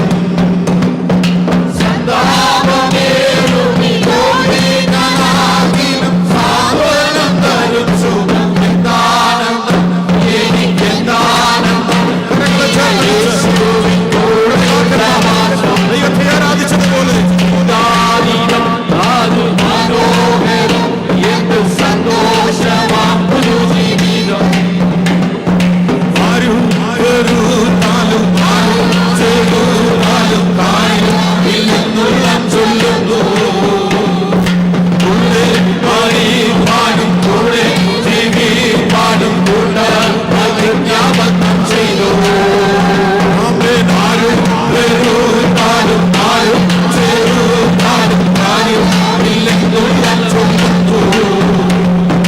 കൂടെ പാടി പാടും, കൂടെ ജീവി പാടും, കൂട്ടാൻ പ്രതിജ്ഞാബദ്ധം ചെയ്തു.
സന്തോഷമാം പുതുജീവിതം.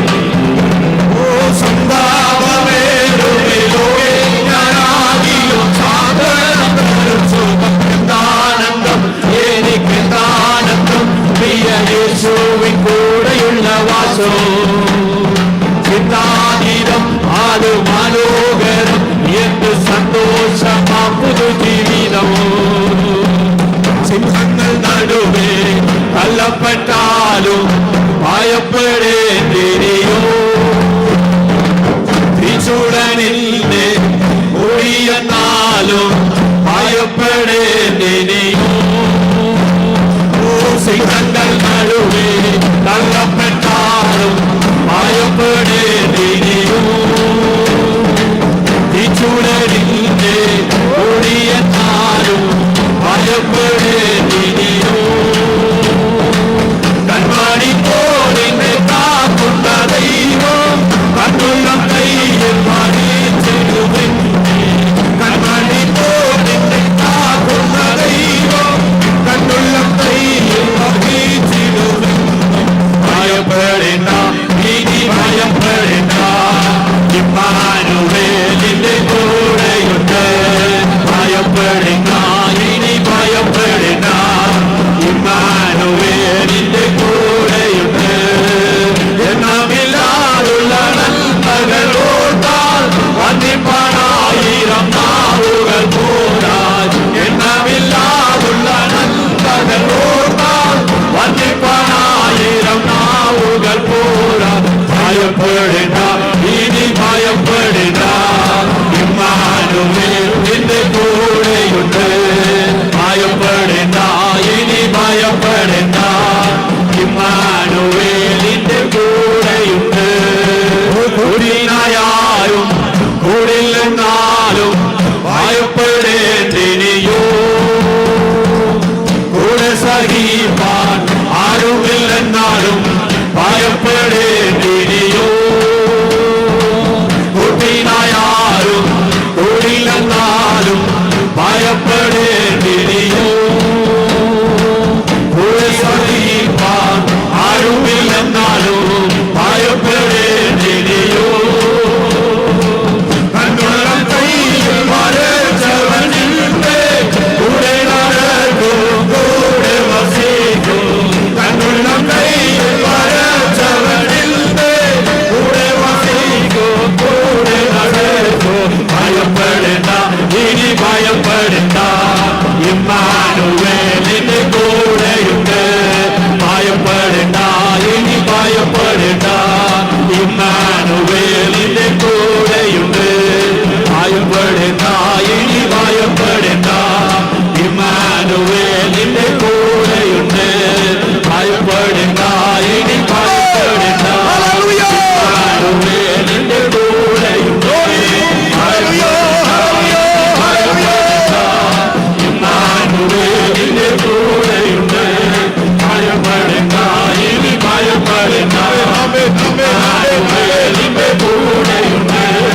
ഭയപ്പെടേണ്ട ഇനി ഭയപ്പെടേണ്ട ഇമ്മാനുവേലിന്റെ കൂടെയുണ്ട്. ഭയപ്പെടേണ്ട ഇനി ഭയപ്പെടേണ്ട ഇമ്മാനുവേലിന്റെ കൂടെയുണ്ട്. ഹല്ലേലൂയ. നമ്മോടുള്ള ദൈവിക വാഗ്ദത്തങ്ങൾക്ക് ദൈവം നിറവേറ്റുന്ന ദിവസങ്ങളായി മാറട്ടെ. എല്ലാ കണ്ണുകളും അടച്ചുകൊണ്ട് പ്രാർത്ഥിക്കാം.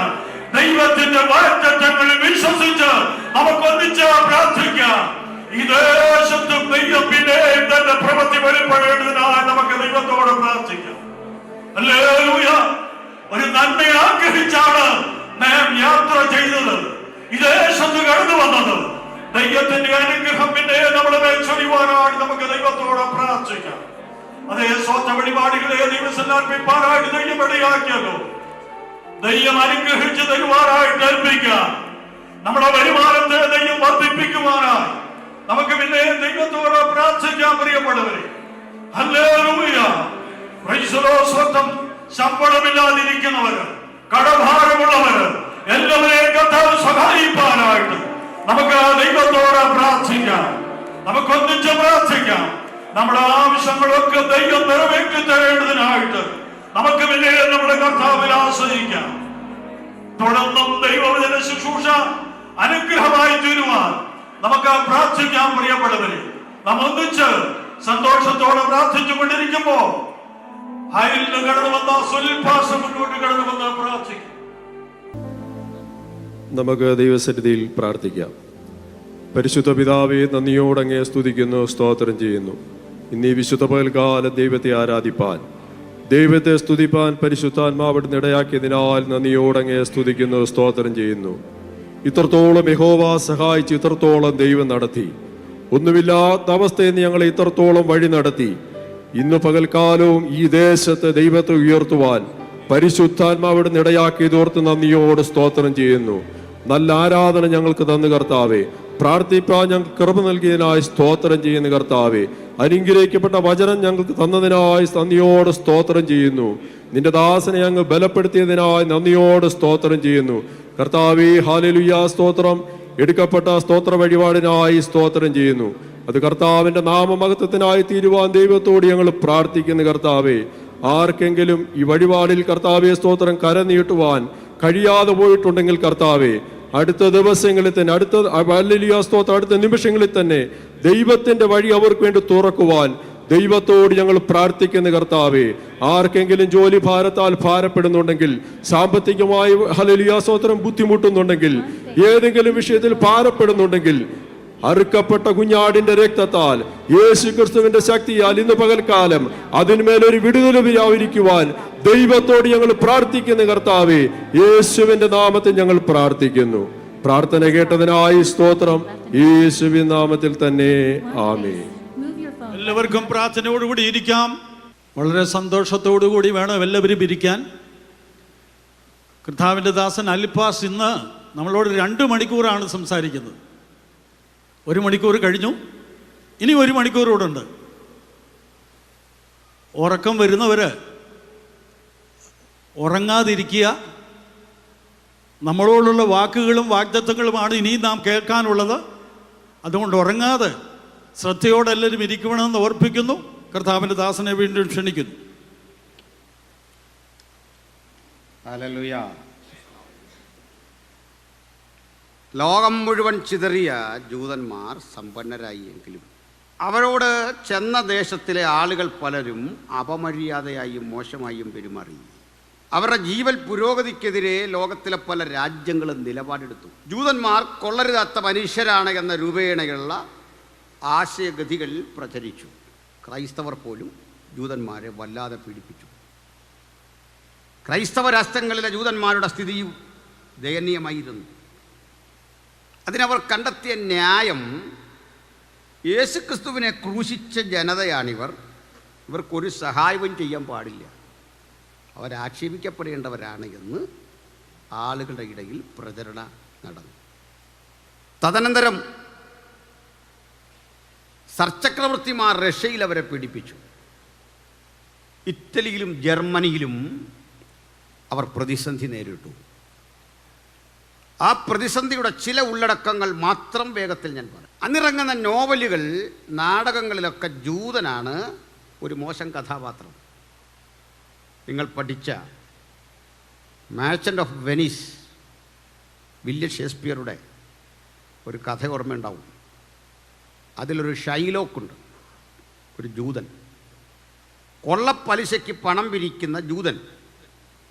അപ്പോൾ ജൂതന്മാർ അമിത പലിശ വാങ്ങുന്നവരും സാമൂഹ്യനീതിയില്ലാത്തവരും വളരെ മോശമായി സമൂഹത്തിൽ ഇടപഴകുന്നവരുമാണ് എന്ന ധ്വനി വരുന്ന ധാരാളം കഥകൾ ഇറങ്ങി.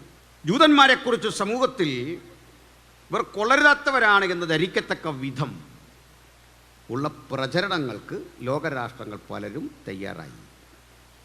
അവർക്ക് ആശ്വാസമായി തീർന്നത് അമേരിക്കയാണ്, മറ്റൊന്ന് നമ്മുടെ കേരളമാണ്, ഇന്ത്യയാണ്.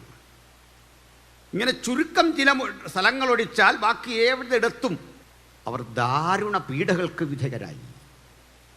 അവരുടെ കുട്ടികൾ കലാളികത്തിൽ മികവ് പുലർത്തി പാസ്സായാലും പറയും അവർ ശരിയല്ല, OP അടിച്ച് ജയിച്ചവരാ, നേരാമണ്ണം ജയിക്കാനുള്ള ബുദ്ധിയും പ്രാപ്തിയൊന്നും അവർക്കില്ല.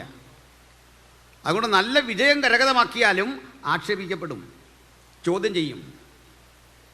ഒരുമിച്ചുള്ള സ്കൂളിലെ ടൂർ പ്രോഗ്രാമുകളിൽ നിന്ന് ജൂത വിദ്യാർത്ഥികളെ ഒഴിവാക്കും. നിങ്ങൾ കൂടെയുണ്ടെങ്കിൽ പ്രശ്നം വരണ്ട. ജൂത വിദ്യാർത്ഥികൾ ചെറിയ കുറ്റത്തിനും ശിക്ഷിക്കപ്പെട്ടു. കുട്ടികൾക്കിടയിൽ അതൊരു വല്ലാത്ത മാനസികാവസ്ഥ സംജാതമാകാൻ കാരണമായി.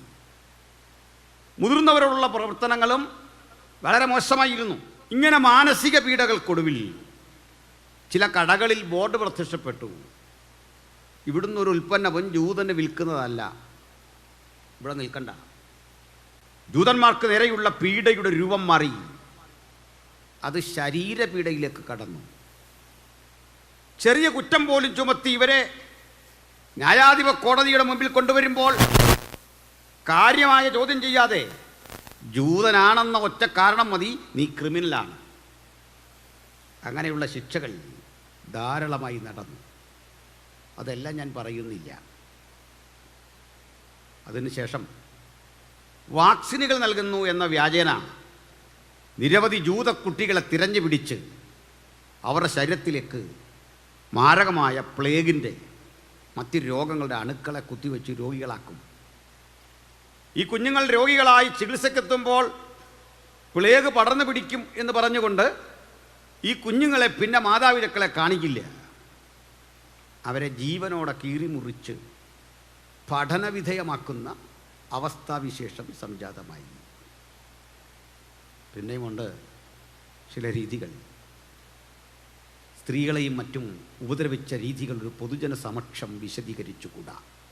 അതിൽ പറയാവുന്നവ ഞാൻ പറയാം. ഗർഭവതികളായ സ്ത്രീകളുടെ ഉദരം പിളർന്ന് ഗർഭസ്ഥ ശിശുവിനെ പുറത്തെടുക്കും.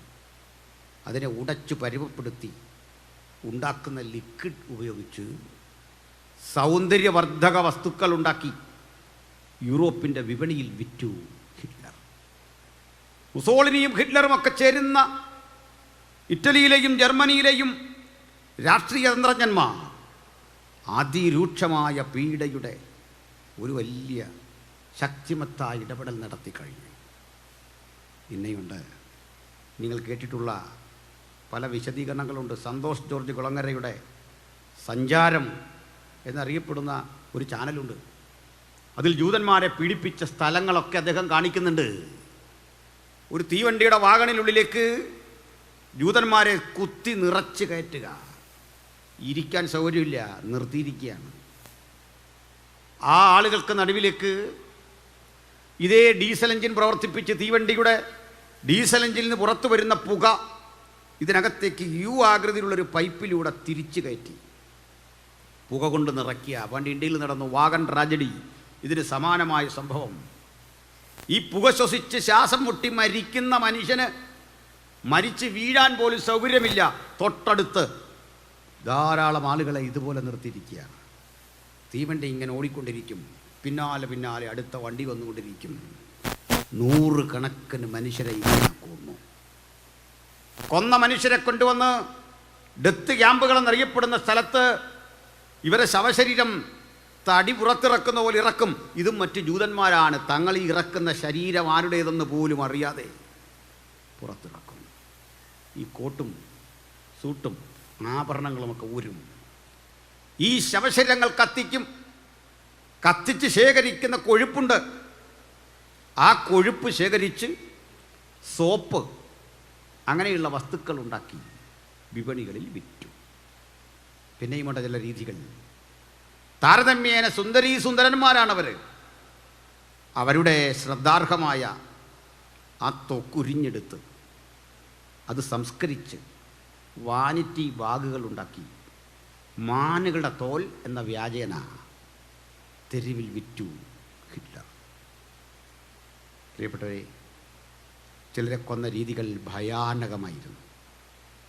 വലിച്ചു കെട്ടിയ മുള്ളുവേലി, ആ മുള്ളുവേലികൾ വളഞ്ഞും തിരിഞ്ഞുമൊക്കെ കെട്ടിയിരിക്കുകയാണ്. ഇതിനകത്തേക്ക് മനുഷ്യരെ നഗ്നരാക്കി നിർത്തുക. പിന്നാലെ നായ്ക്കൾ ഇവരെ ഇട്ട് ഓടിക്കുക. ഓടിച്ചെല്ലുന്ന മനുഷ്യർ മുള്ളുവേലിലൊക്കെ തട്ടി വീഴും. ഇതിലേക്ക് സ്പർശിച്ചാൽ അതിലൂടെ വൈദ്യുതി കടത്തിവിട്ടിരിക്കുക. രക്ഷപ്പെടാനാവാത്ത വിധം നിരവധി മനുഷ്യരെ കൊന്നു. ഒന്നും രണ്ടും പേരെയല്ല. ഹിറ്റ്ലർ ആകെ ജീവകാലത്ത് കൊന്നത് 60 ലക്ഷം ജൂതന്മാരെ. ആകെ 110 കോടി മനുഷ്യരെ കൊന്നു. അതിൽ 60 ലക്ഷവും ജൂതന്മാരായിരുന്നു. അതിദാരുണമായ അവസ്ഥയിൽ കൊന്നു.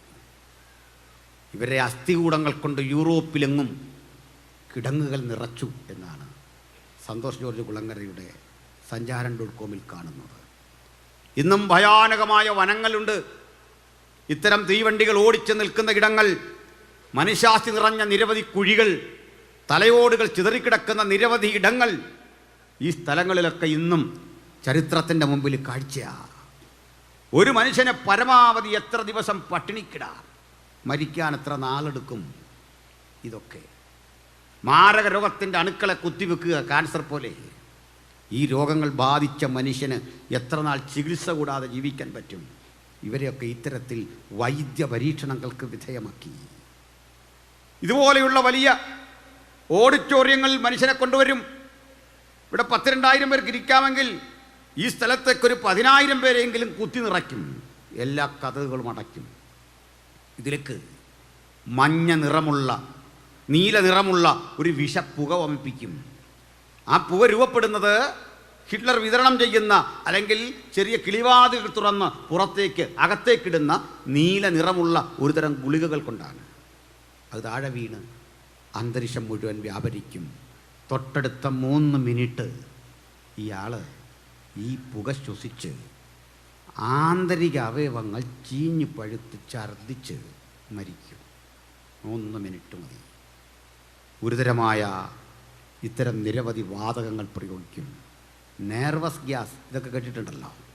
ഇതൊക്കെ ഉപയോഗിച്ചു കൊന്നു. ഹിറ്റ്ലറുടെ ഗ്യാസ് ചേമ്പർ പ്രസിദ്ധമായിരുന്നു. എന്തിനാ ഇത്രയും പറയേ? നമ്മുടെ പീലാത്തോസ് നസ്രയനായ യേശുവിനെ നിർത്തിയിട്ട് കുറ്റവാളിയല്ലെന്ന് തിരിച്ചറിഞ്ഞിട്ട് ക്രൂശിക്കുവാൻ നിർബന്ധം തന്നെ മേൽ വന്നപ്പോൾ പറഞ്ഞു, ഈ നീതിമാന്റെ രക്തത്തിൽ എനിക്ക് പങ്കില്ല. കൈ കഴുകി ശുദ്ധീകരിച്ചു മാറുമ്പോൾ യഹൂദ പരീക്ഷകളപ്പുറത്തലറി, അവൻ്റെ രക്തം ഞങ്ങളുടെ മേലും ഞങ്ങളുടെ തലമുറ മേലും വരട്ടെ. ക്ഷണിച്ചു വാങ്ങിയ ഈ രക്തത്തിൻ്റെ ഇടപെടൽ നമുക്ക് അനുഗ്രഹമായപ്പോൾ ചിലർക്ക് ശാപമായി. ഹല്ലേലൂയ. ഈ രക്തം നമ്മളെ വിടുവിച്ചു. ആ രക്തം ശുദ്ധീകരിച്ചു. ആ രക്തം പാപത്തിൽ നിന്ന് വീണ്ടെടുത്തു. ആ വീണ്ടെടുപ്പിൻ്റെ സുഖമറിയുന്ന നമുക്ക് സുവിശേഷത്തിൻ്റെ സാരാംശം ഉലകത്തോട് ഇങ്ങനെ പറയാം: അവൻ്റെ പുത്രനായ യേശുവിൻ്റെ രക്തം സകല പാപവും പോക്കി നമ്മെ ശുദ്ധീകരിക്കുന്നു. അവൻ്റെ രക്തത്തിൽ നമുക്ക് അതിക്രമങ്ങളുടെ മോചനം എന്ന വീണ്ടെടുപ്പുണ്ട്. ആമേൻ. ഹല്ലേലൂയ. ഉലകം കണ്ടതിൽ ഏറ്റവും ആനന്ദദായകമായ ഔഷധം നസ്രയനായ യേശുവിൻ്റെ രക്തം. ഡോക്ടർക്ക് കണ്ടുപിടിക്കാനാവാത്ത, ലാബിലെ ടെസ്റ്റിൽ വെളിപ്പെടുത്താത്ത, ഇനിയും മനുഷ്യർക്കാർക്കും തിരിച്ചറിയാത്ത മാരക രോഗങ്ങളെ നശിപ്പിച്ച് ജീവനും സന്തോഷവും ഉന്മേഷവും പ്രദാനം ചെയ്യാൻ കഴിയുന്ന കരുത്തുറ്റ ഔഷധം നസ്രയനായ യേശുവിൻ്റെ രക്തം. അവൻ്റെ പുത്രനായ യേശുവിൻ്റെ രക്തം. അത് നമുക്ക് വിടുതലാണ്, ശാശ്വത സമാധാനമാണ്. ജീവിതത്തിൻ്റെ സമസ്ത മണ്ഡലങ്ങളെയും ശുദ്ധീകരിക്കുന്ന യേശുവിൻ്റെ രക്തത്തിൽ അഭയപ്പെടാം. ചിലർക്കത് ഇത്തരത്തിൽ ഏറ്റെടുത്തു. കാരുണ്യത്തിൻ്റെ ഒരൽപ്പം പോലും കാട്ടാതെ ഈ മനുഷ്യരെ കൊന്നൊടുക്കി. 60 ലക്ഷം പേരെ. ഒരു സമാധാനമില്ല. ക്യാഷുണ്ട്, വേണ്ടതൊക്കെ സമ്പന്നരാ. പക്ഷെ ആർക്കും ഇവരോട് താല്പര്യമില്ല. കല്ലെറിഞ്ഞൊടുക്കി അവഹേളിക്കുക. അന്നാദ്യമായി അവർ പണത്തിൻ്റെ അല്ലെങ്കിൽ സമ്പത്തിൻ്റെ നിസാരത തിരിച്ചറിഞ്ഞു. പ്രിയപ്പെട്ടവരെ, ഉൽപ്പന്നമില്ലെങ്കിൽ, പ്രിയപ്പെട്ടവരെ, ഭൗതിക വസ്തുക്കളില്ലെങ്കിൽ, ആഹാര വസ്തുക്കളില്ലെങ്കിൽ പണം ഒരു ചവറാണെന്ന് ലോകത്ത് എത്രയോ തവണ തെളിയിക്കപ്പെട്ടു. എത്രയോ ആവർത്തി. ഞാൻ കുമളിയിലൊരു വിവാദ പ്രസംഗം നടത്തിയ നിങ്ങൾ കേട്ട് കാണും. അത് സുവിശേഷ യോഗം ഒന്നുമല്ല കേട്ടോ. അതിനുവേണ്ടി നടത്തിയ ചരിത്ര പഠനത്തിലൊക്കെ നടത്തിയൊരു യോഗ, നയവിശദീകരണം. ഇന്ത്യക്ക് പറ്റിയ ഏറ്റവും വലിയ പരാജയം എന്തായിരുന്നു അറിയണ്ടേ? പണിയെടുത്തവനെ അംഗീകരിക്കില്ലെന്ന് മാത്രമല്ല, പണിയെടുക്കുന്നത് കുറഞ്ഞൊരു കാര്യമാണെന്ന് കണ്ടു. വയലിൽ നെല്ല് വിളയിക്കുന്നവൻ, കടലിൽ മത്സ്യം പിടിക്കാൻ പോകുന്നവൻ, ഈ അമ്പരചുംബികൾ പടുത്തുയർത്തുന്നവൻ, വാഹനമോടിക്കുന്നവൻ സ്തംഭിപ്പിച്ചാൽ രാജ്യം സ്തംഭിക്കും. ഞാനൊക്കെ ഞങ്ങളുടെ അവിടുന്ന് ട്രിവാൻഡ്രത്തുമൊക്കെ കൺവെൻഷന് പോകുമ്പോൾ എപ്പോഴും മിക്കവാറും തനിച്ചാണ്, ചിലപ്പോഴാരെങ്കിലും കൂട്ടുകിട്ടും. തൊട്ട് മുമ്പിലൂടെ ഒരു നാശപ്പെർമിറ്റുകാരൻ വഴി കിട്ടുന്നില്ല എന്നുള്ള നിലയിൽ ബുദ്ധിമുട്ടിച്ച് പോകുന്ന പോലെ തോന്നുമ്പോൾ വണ്ടി ഓടിക്കുന്ന നമ്മൾ അല്ലെങ്കിൽ നമ്മുടെ ഡ്രൈവർ ഇവനെ ശപിച്ചുകൊണ്ട് ഓരോന്ന് പറഞ്ഞു പോവുക. പക്ഷെ അറിയാം അവൻ എന്താ കൊണ്ടുവന്നതെന്ന് അറിയണ്ടേ? നമുക്കുള്ള ആഹാരമാണ്, നമുക്കുള്ള വെജിറ്റബിൾസാണ്, നമുക്കുള്ള ഓയിലാണ്. ഇവൻ പണി മുടക്കിയാൽ ജീവിതം സ്തംഭിക്കും. ഇപ്പം കർഷകനെ, മത്സ്യത്തൊഴിലാളിയെ, പണിയെടുക്കുന്നവനെ ബഹുമാനിച്ച ഒറ്റ പുരാണവും ഇന്ത്യയിലില്ല, ഒറ്റ ഇതിഹാസവും ഇല്ല. അവിടെയായി പുസ്തകത്തിൻ്റെ മഹത്വം. ബേസൈദ കടൽക്കരയിൽ പണിയെടുക്കുന്ന മത്സ്യത്തൊഴിലാളികളെ, ആട്ടിടയന്മാരെ, ജനസാമാന്യങ്ങളെ നെഞ്ചോട് ചേർത്ത് നിർത്തി പറയുക, ഞാൻ നിങ്ങളെ ആശ്വസിപ്പിക്കും. ആ ആശ്വാസം 2000 ആണ്ടായിട്ടും ഈ ഉഷ്ണം തട്ടുന്ന മരുഭൂമിയിൽ തുടർന്നുകൊണ്ടിരിക്കുക. അതുകൊണ്ട് ആ ചീത്ത കേൾക്കുമ്പോഴും, ആക്ഷേപിക്കപ്പെടുമ്പോഴും, ഒറ്റപ്പെടുത്തുമ്പോഴും, കടം കയറുമ്പോഴും ഈ ആശ്വാസമാണ് നമ്മളെ പിടിച്ചു നിർത്തുന്നത്. ചുട്ടുപഴുത്ത മണലാരണ്യത്തിൽ എത്ര ആവർത്തി ഇതൊക്കെ ഇട്ടിട്ട് പോകാൻ തോന്നിയിട്ടും പിടിച്ചു നിൽക്കാൻ കഴിഞ്ഞെന്താ? അധ്വാനിക്കുന്നവരും ഭാരം ചുമക്കുന്നവരുമായുള്ളവരെ, നിങ്ങൾ എൻ്റെ അടുക്കൽ വാ, ഞാൻ നിങ്ങളെ ആശ്വസിപ്പിക്കും. തൊഴിലിൻ്റെ വിലയും മഹത്വവും അംഗീകരിച്ച ഗ്രന്ഥമാ വിശുദ്ധ ബൈബിൾ. 2000 ആണ്ടിനപ്പുറത്ത് മാർസൊക്കെ ജനിക്കും മുമ്പ് തൊഴിലിനെ ബഹുമാനിച്ച പുസ്തകം ഇത്. പണിയെടുത്തവനെ. അപ്പോഴേ ജൂതനാക്ഷേപിക്കപ്പെട്ടു. വിയന്നയിൽ ഇവരൊരു സമ്മേളനം കൂടി. നമ്മൾ ഈ Malayali association, Tamil association, Indian association എന്നൊക്കെ പറയും പോലെ അവരെല്ലാം സമ്പന്നരാണ്. അവിടെ വലിയ അമേരിക്ക പോലുള്ള രാജ്യങ്ങളിൽ പീഡനമൊന്നുമില്ല. അവർ പറഞ്ഞു, നമുക്കിവിടെ വേണ്ടതൊക്കെ ഉണ്ട്. നമുക്ക് സയൻറ്റിസ്റ്റുകളുണ്ട്, ചിന്തകന്മാരുണ്ട്, സമ്പത്തുണ്ട്. പക്ഷെ നമ്മുടെ സമശിഷ്ടങ്ങൾ യൂറോപ്പിലെങ്ങും, ജർമ്മനിയിൽ, ഇറ്റലിയിൽ, റഷ്യയിൽ ക്രൂര പീഡകൾക്ക് വിധേയമാകുമ്പോൾ ഒരു കൈ സഹായം നമുക്കൊന്ന് ചെയ്തുകൂടെ? അതിന് നേതൃത്വം കൊടുത്തുകൊണ്ട് ഒരു മാന്യ വനിതാരത്നം പറഞ്ഞു, നമ്മുടെ സമശിഷ്ടങ്ങളെ സഹായിക്കാൻ നമ്മളൊരു ഫണ്ട് റേസ് ചെയ്യുക. പക്ഷെ പണം ഇപ്പോൾ വേണമെന്നില്ല. നിങ്ങൾക്ക് തരാൻ പറ്റുന്ന പണത്തിൻ്റെ ഒരു കണക്കെഴുതി ഇപ്പോൾ ഇവിടെ ഏൽപ്പിച്ചാൽ മതി. നമ്മൾ ഈ സ്വത്രാഴ്ച എടുക്കുന്ന പോലെ കൊടുത്തു വിട്ടു. സംഭവിച്ച മറ്റൊന്നാ, കണ്ണീരോടെ ആഹ്വാനം ചെയ്ത ആ മാന്യവനിതയെ അമ്പരപ്പിച്ചുകൊണ്ട് വേണ്ട തുകയുടെ 3 ഇരട്ടി ഒറ്റ ടൈമിൽ കിട്ടി. ഒറ്റ ടൈമിൽ. ഹല്ലേലൂയ. ഇത് പറഞ്ഞിട്ട് എടുത്താൽ മതിയായിരുന്നു സ്വത്രാഴ്ച. വേണ്ട തുകയുടെ 3 ഇരട്ടി പണമുണ്ട്. കണക്കെല്ലാം എടുത്തു. ഒടുക്കം ഇവരൊരു കാര്യം ചെയ്തു, ഞങ്ങൾക്ക് അന്തർദേശീയ സമൂഹത്തിൻ്റെ മുമ്പിൽ ആവശ്യം വെക്കാനുണ്ട്. പോന്നിടത്തെല്ലാം ഞങ്ങളെ ഇങ്ങനെ കൊല്ലുക, ആക്ഷേപിക്കുക, കൊന്നൊടുക്കുക. ലോക മനസാക്ഷി ഞങ്ങൾക്കൊന്ന് അനുകൂലമായ കൊള്ളാം. ഒരുപക്ഷെ ഞങ്ങളുടെ സംസ്കാരമാകാം, ഞങ്ങളുടെ ആരാധനാ രീതിയാകാം, അല്ലെങ്കിൽ ഞങ്ങൾ ചിന്തിച്ചു വരുന്ന കാര്യങ്ങളാകാം ഞങ്ങളെ വെറുക്കാൻ കാരണം. പകരം ഒരു കാര്യം, ഞങ്ങൾക്ക് ഒരു ജില്ല തരണം. ആ ജില്ലയിൽ ഞങ്ങൾ ലോകത്തെവിടെങ്കിലും സ്വസ്ഥമായിട്ട് കഴിയണം. ഒരു ജില്ല, അതും വെറുതെ വേണ്ട, പണം തരാം. ആ നാട്ടിലെ ലാൻഡ് വാല്യൂ എന്താ അതിൻ്റെ ഇരട്ടി തരാം. ഒരു ജില്ല ഇരട്ടിയുടെ ഇരട്ടി തരാമെന്ന് പറഞ്ഞിട്ടും ആരും അടുപ്പിച്ചില്ല. അതും പറ്റില്ല. ഞങ്ങളിപ്പോൾ അഭയാർത്ഥികളെ ശേഖരിക്കുന്ന ഒരു കണക്കുണ്ട്. ആ കണക്കിൽ കവിഞ്ഞ് നമുക്ക് അസൈലം ചെയ്യാൻ പറ്റില്ല. വേണ്ടാരേ കൊടുക്കണം. അവർ തീരുമാനിച്ചു, നമ്മളെ ആർക്കും വേണ്ടെങ്കിൽ അതിൻ്റെ കാരണം നമുക്ക് സ്വന്തം ഒരു സ്ഥലം കണ്ടെത്തണം എന്നുള്ള ഒരു നിയോഗമായിരിക്കണം. ഒരു സ്ഥലവും അവർ കണ്ടെത്തി. 2000 ആണ്ടുകൾക്കപ്പുറത്തെ നമ്മുടെ പൂർവികരെ പുറത്താക്കി നമ്മളെ മുഴുവൻ നിഷ്കാസിതരാക്കിയ നമ്മുടെ ജന്മഭൂമി അവിടെ പോകണം, അത് തിരിച്ചു കിട്ടണം. ചർച്ച മുഴുകി. അന്ന് ഇന്നത്തെ പാലസ്തീൻ തുർക്കികളുടെ കയ്യിലാണ്. തുർക്കികളുടെ ഭരണാധികാരി ഹുസൈൻ എന്നറിയപ്പെടുന്നൊരു രാജാവാണ്. ഈ ഹുസൈൻ രാജാവിനെ ഒരു പ്രതിനിധി സംഘം ചെന്ന് കണ്ടു. രാജാവേ, ഞങ്ങൾ അനുഭവിക്കുന്ന ദുരിതം അങ്ങേക്കറിയാമല്ലോ. നാടെങ്ങും ഞങ്ങൾ ഒറ്റപ്പെടുക. അങ്ങയുടെ വിശാലമായ തുർക്കി സാമ്രാജ്യത്തിൽ ഒരു 120 മൈൽ ചുറ്റളവുള്ള ഭൂപ്രദേശം മരുഭൂമിയായി കിടപ്പുണ്ട്. പാലസ്തീൻ അത് തരുമോ? വെറുതെ വേണ്ട. അങ്ങ് നിർദ്ദേശിക്കുന്ന ഏത് നഷ്ടപരിഹാരവും ഞങ്ങൾ ചെയ്യും. ഡോളർ പമ്പ് ചെയ്ത് കൊടുക്കാനുള്ള ശേഖരം കയ്യിലുണ്ട്. തുർക്കി രാജാവ് അവരുടെ മുഖത്ത് നോക്കി പറഞ്ഞു, ഫ്രണ്ട്സ്, നിങ്ങളുടെ ഡിമാൻഡ് ഞാൻ പൂർണ്ണമായി അംഗീകരിക്കുന്നു. പാലസ്തീൻ മൊത്തം തന്നേക്കാം. അതിന് പണമൊന്നും വേണ്ട, വെറുതെ തരാം.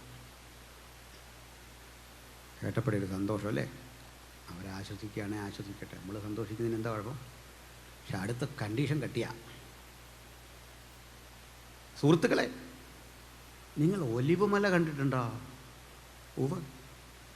ഒലിവുമലയുടെ മുകൾ പരപ്പിൽ നിന്നുകൊണ്ട് വടക്കോട്ട് നോക്കുമ്പോൾ സ്വച്ഛന്തമൊഴുകുന്ന ഗലീലിയ കടലിൽ നിന്നൊഴുകുന്ന യോർദാൻ നദി കണ്ടിട്ടുണ്ടോ? ആ യോർദാൻ നദി ഉത്ഭവിക്കുന്ന എവിടുന്ന? ഗലീലിയ തടാകത്തിൽ നിന്ന്. അതുപോയി ചേരുന്ന എവിടെ? ചാവുകടലിൽ. അതും ഒലിവുമലയും തമ്മിൽ ഉയരം എങ്ങനെ? ഒരു 800,000 അടി. പ്രിയപ്പെട്ടവരെ, അങ്ങകല കൂടി സ്വച്ഛന്തമൊഴുകുന്ന യോർദാൻ നദി. ആ യോർദാൻ നദിയിൽ നിന്ന് ഒലിവുമലയുടെ ഉയരം ഏകദേശം 1000 അടി. 800 അല്ലെങ്കിൽ 1000.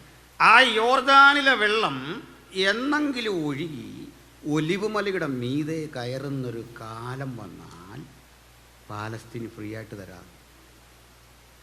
എന്താ മനസ്സിലായി? കൊടുക്കാനാണോ? അല്ല. ജൂതന്മാർക്ക് ഇവിടെ കിട്ടിയത് നടക്കത്തില്ല. നമ്മളാണെങ്കിൽ പിന്നെ അവിടെ ഇങ്ങനെ തലയും ചൊറിഞ്ഞു നിന്നാച്ചാ അത് എന്നാച്ചാ നിന്നില്ല.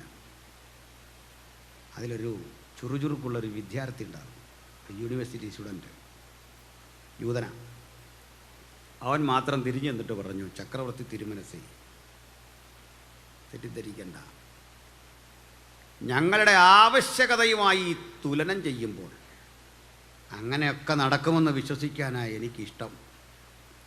അങ്ങേക്ക് ചരിത്രം അറിയുമല്ലോ, ഞങ്ങളുടെ പൂർവികരെ ചെങ്കല്ലും വെട്ടിക്കീറിയ ഇവിടെ വരെ വന്ന് സൂര്യചന്ദ്രന്മാരുടെ വഴിതടഞ്ഞ് രാപ്പകലുകളെ സ്തംഭിപ്പിച്ച പ്രാർത്ഥനയുടെ ചരിത്രമുള്ള അധികാരത്തിൻ്റെ ശുശ്രൂഷ ചെയ്ത പൂർവികർ ഞങ്ങൾക്കുണ്ടായിരുന്നു. ഇതും സംഭവിക്കും എന്ന് വിശ്വസിക്കാനായി എനിക്കിഷ്ടം. 800 അടിയെങ്കിലും മുകളിലേക്ക് യോർദാനിലെ വെള്ളം കയറുമെന്ന് ഒരു പ്രതീക്ഷയും ആർക്കില്ല. പക്ഷെ തമ്പുരാനിൽ വിശ്വസിക്കുന്നവൻ ഇതും വിശ്വസിക്കണം. ദൈവം നിശ്ചയിച്ചാൽ ഇത് സംഭവിക്കും. ഹല്ലേലൂയ. ദൈവം നിശ്ചയിച്ചതെന്തോ അത് സംഭവിക്കും. അടുത്തെന്തോറ്റി? ഇങ്ങനെ ഇരിക്കെ 1-ാം ലോകമഹായുദ്ധം പൊട്ടിപ്പുറപ്പെട്ടു. 2 ശാക്തിക ചേരികളായി ലോകം തിരിഞ്ഞു. ഒരു ഭാഗത്ത് ബ്രിട്ടൻ, കൂടെ അമേരിക്ക, അതുപോലെ നമ്മളറിയുന്ന റഷ്യ. അന്നെല്ലാവരും ഒന്നിച്ച.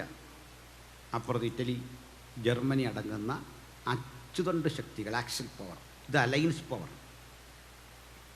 യുദ്ധത്തിൻ്റെ ആദ്യഘട്ടത്തിൽ ബ്രിട്ടന് മുൻതൂക്കം. 2-ാം ഘട്ടം വരുമ്പോഴേക്കും ബ്രിട്ടൻ യുദ്ധത്തിൽ പരാജയം മണത്തു തുടങ്ങി. ചൈനയിൽ നിന്നാണ് വെടിമരുന്ന്, ചെമ്പും സിങ്കും വെടിമരുന്നുമൊക്കെ ലോകത്തിന് ധാരാളം കൊടുത്ത രാജ്യമാണ് ചൈന. ചൈന പണ്ടേ സംസ്കാര സമ്പന്നമാണ്, വാണിജ്യപരമായി ഒത്തിരി ഉയർച്ചയിലാണ്. അവിടെ നിന്ന് ലഭിച്ച വെടിമരുന്നുകൾക്കൊരു പ്രശ്നം, യുദ്ധമുഖത്ത് തണുപ്പേറി വന്നാൽ ഈ വെടിമരുന്ന് തണുക്കും, യുദ്ധം ചെയ്യാൻ വയ്യ. അന്ന് മാഞ്ചസ്റ്റർ യൂണിവേഴ്സിറ്റിയിലെ വെയ്സ്മാൻ എന്നൊരു പ്രൊഫസർ ഉണ്ടായിരുന്നു. അദ്ദേഹം ഒരു നൂതന ഗവേഷണത്തിൽ, ഒരു യഹൂദന, താൻ കണ്ടുപിടിച്ച മാരകമായ സ്ഫോടനം നിർവഹിക്കുന്ന ചിലതരം സ്ഫോടക വസ്തുക്കളുണ്ട്. TNT ഒന്നുമല്ല, TNT എന്നൊക്കെ ആളുകൾ പ്രസംഗിക്കാറുണ്ട്. ഇത് അന്തരീക്ഷവായുവിൽ ഉരഞ്ഞ് തീ പിടിക്കും, നിസാര കാര്യം മതി തീ പിടിക്കാൻ. അതുകൊണ്ട് ഇത് യുദ്ധസ്ഥലത്ത് കൊണ്ടെത്തിക്കപ്പാടാം.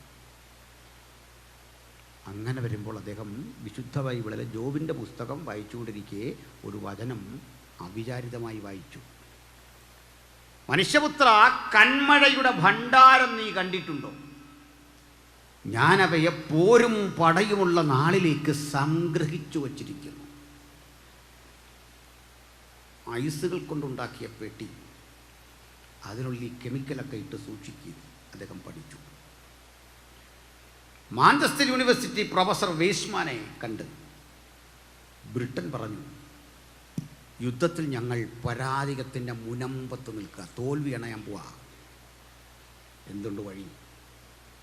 പ്രൊഫസർ പറഞ്ഞു, നോ, നിങ്ങൾ തോൽക്കില്ല, ജയം നമുക്കാ. ഒറ്റ കാര്യം, ഇതിനെന്ത് പ്രതിഫലം തരും യുദ്ധം ജയിച്ചാൽ? വിലപേശി ഉറപ്പിച്ചപ്പോൾ അദ്ദേഹം പറഞ്ഞു, $1 വേണ്ട, സൗജന്യം. ഒറ്റ കാര്യം, യുദ്ധം ജയിച്ചാൽ പാലസ്തീൻ ഞങ്ങൾക്ക് തരണം. ബ്രിട്ടൻ ആ ട്രീറ്റിയിൽ ഒപ്പുവെച്ചു. യുദ്ധം ജയിച്ചു. യുദ്ധം ജയിച്ചു എന്ന് പറയാൻ ഞാൻ പറഞ്ഞത്ര വേഗത്തിലല്ല കേട്ടോ, സമയക്കുറവുകൊണ്ട് ഞാൻ അങ്ങ് ജയിപ്പിച്ചത്. യുദ്ധം ജയിച്ചു. ഈ പാലസ്തീൻ പിടിക്കാൻ ബ്രിട്ടൻ നിയോഗിച്ചയച്ചത് ബ്രിട്ടീഷ് ജനറൽ അല്ലൻബി എന്നൊരു സേനാനായകനെയാണ്. അദ്ദേഹം ഈ ആംഗ്ലിക്കൻ ചർച്ചുകാരനാണ്. ഇവിടെ CSI പോലുള്ള സഭകളിലെ സഹോദരന്മാരുണ്ട് മനസ്സിലാക്കാൻ. ആംഗ്ലിക്കൻ, അദ്ദേഹം നന്നായി ബൈബിൾ വായിക്കുന്ന ആളാണ്.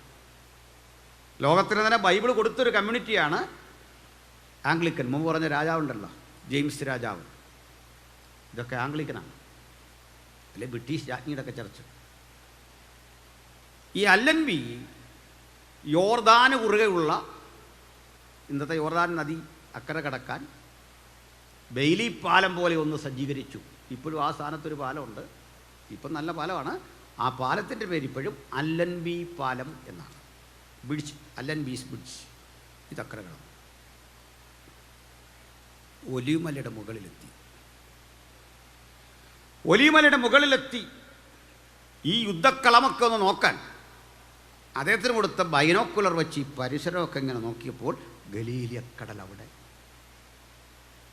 മനോഹരമായ ഫലപുഷ്ടിയായ ഈ സ്ഥലമല്ല ഇങ്ങനെ കണ്ട്. അദ്ദേഹം തൊട്ടടുത്ത സ്ഥലം കൂടെ നോക്കി. നമ്മൾ മുമ്പ് പരിചയിച്ച യെരുശലേം, തമ്മിൽ ഇണക്കിയ നഗരം, 5 മലകളാൽ ചുറ്റപ്പെട്ട് കെരുത്തുതോട് താഴെ വഴി ഒഴുകുന്ന മനോഹര നഗരം, ചിന്നിച്ചിതറിക്കിടക്കുന്ന യെരുശലേമിൻ്റെ പൗരാണികമായ ദേവാലയത്തിൻ്റെ കല്ലുകൾ കണ്ടു. ബൈബിൾ വായിച്ചും ചരിത്രം പഠിച്ചും ശീലമുള്ള അല്ലൻബിയുടെ മനോമുഖരത്തിലൂടെ ഒരു മിന്നൽ പിണർ കടന്നുപോയി. അല്ലൻബി മനസ്സിലാക്കി, ഇവിടെ അല്ലേ ദൈവത്തിൻ്റെ തേജസ് ഇറങ്ങിയ യെരുശലേം ദേവാലയം. പകൽ മേഘസ്തംഭമായി, രാത്രി അഗ്നിത്തൂണായി വഴി നടത്തിയ തൻ്റെ ജനം ഒരുമിച്ച് കൂടാൻ സോളമൻ പ്രാർത്ഥിച്ച് സമർപ്പിച്ച ദേവാലയം. സോളമൻ പ്രാർത്ഥിച്ച് സമർപ്പിച്ച ദേവാലയം ഇവിടെയായിരുന്നില്ലേ? അന്നാസിൻ്റെ, കയ്യഭാവിൻ്റെ കോടതി മുറികളാ കാണുന്നതൊക്കെ അല്ലേ? സർവോപരി കർത്താവായ യേശുക്രിസ്തുവിനെ വിചാരണ ചെയ്ത പീലാത്തോസിൻ്റെ കൊത്തളം അവിടെ ആയിരുന്നില്ലേ? മാരകമരക്കുരിശുമെന്തി കാൽവറി വരെ നടന്നുപോയവൻ പോയ പാത, ആ ചെമ്മൺ പാത ഇന്നും അവിടെ കിടക്കുന്നു, കല്ലുപാകി ഉറപ്പിച്ചു. അത് കണ്ട് നൊമ്പരപ്പെട്ട് ഈ ചരിത്രമെല്ലാം പഠിച്ചവൻ യുദ്ധം ചെയ്യാൻ വിസമ്മതിച്ചു. അദ്ദേഹത്തിന് യുദ്ധം ചെയ്യാൻ വയ്യ. കൺട്രോൾ റൂമിലേക്ക് ഒരു സന്ദേശം അയച്ചു, ഞാൻ അല്ലൻബി, ഞാൻ വന്നെത്തി നിൽക്കുന്നത് എൻ്റെ വീണ്ടെടുപ്പുകാരനും കർത്താവുമായ യേശുക്രിസ്തുവിൻ്റെ ദാവീദിൻ നഗരത്തിൽ, മഹാരാജാവിൻ്റെ നഗരത്തിൽ ചോരയൊഴുക്കാൻ വയ്യ, വെടിയുതിർക്കാൻ വയ്യ. എന്നെ ഒന്ന് തിരിച്ചു വിളിക്കണം, മറ്റൊരാളെ റീപ്ലേസ് ചെയ്യണം. കൺട്രോൾ റൂമിലെ മറുപടി സാധ്യമല്ല. നിങ്ങളെ ഏൽപ്പിച്ച ജോലി ചെയ്തേ പറ്റൂ. ക്വസ്റ്റ്യൻ ചെയ്യേണ്ട ജോലി കംപ്ലീറ്റ് ചെയ്യണം. അല്ലൻബി മടുത്തില്ല, വീണ്ടും അയച്ചു ഒന്നുകൂടി. അപ്പോൾ മറുപടി അല്പം മൃദുവായിരുന്നു. മിസ്റ്റർ അല്ലൻബി, നിങ്ങളൊരു പ്രാർത്ഥന മനുഷ്യനാണെന്ന് ഞങ്ങൾക്കറിയാം. നിങ്ങളെപ്പോലെ ബ്രില്യൻ്റായ ഒരാൾക്ക് ഇത് കീഴടക്കാൻ പറ്റൂ. അതുകൊണ്ട് നിങ്ങളുടെ രണ്ടാമത്തെ അപേക്ഷ ഞങ്ങൾ കൈപ്പറ്റി. അത് മറ്റൊന്നുമല്ല, ചോരയൊരിയാതെ വെടിയുതിർക്കാതെ ഞാനിവിടെ ഒഴിപ്പിച്ചു തരാം, എനിക്ക് സമയം നീട്ടിത്താ. മറുപടി സമയം നീട്ടിത്തന്നിരിക്കുന്നു. അല്ലംബിയും സഹപ്രവർത്തകരും ചില ദിവസങ്ങൾ അവിടെ കഴിയണം. അവിടുത്തെ യുദ്ധതന്ത്രങ്ങൾ എന്താണെന്ന് ആലോചിക്കണം. തനിക്കും സഹപ്രവർത്തകർക്കും കഴിയാൻ സൈനികന്മാരുടെ ബാരാക്കുകൾ സജ്ജീകരിച്ചു, ടെൻറ്റുകൾ കെട്ടി. അനുദിന ആവശ്യത്തിന് ആഹാരം പാകം ചെയ്യണം, മറ്റിതര കാര്യങ്ങൾക്ക് വെള്ളം വേണം. പല സ്ഥലങ്ങളിൽ പോളിത്തീനുകൾ കൊണ്ടുണ്ടാക്കിയ കൃത്രിമ ടാങ്കുകൾ പല തട്ടുകളിൽ വെച്ച് ജനറേറ്റർ ഡീസൽ ഉപയോഗിച്ച് കറക്കി യോർദാനിൽ നിന്ന് വെള്ളമടിച്ചു. പല തട്ടുകളിൽ കൂടി വെള്ളം നിറച്ച് ഒലിവുമലയുടെ മുകളിൽ എത്തിച്ചു. ടാങ്കിൽ വെള്ളം നിറഞ്ഞിട്ട് താഴോട്ടൊഴുകി കിദ്രോൻ തോട്ടിലും ചെന്ന് വെള്ളം പതിച്ചെന്നാ കണക്ക്. അതിനാ ഞാൻ ആദ്യം ആ ചരിത്രമൊക്കെ പറഞ്ഞു. അന്നേരം ഉറങ്ങിയത് എന്തിനാ? അപ്പോഴാ മനസ്സിലാകാത്ത പോലെ.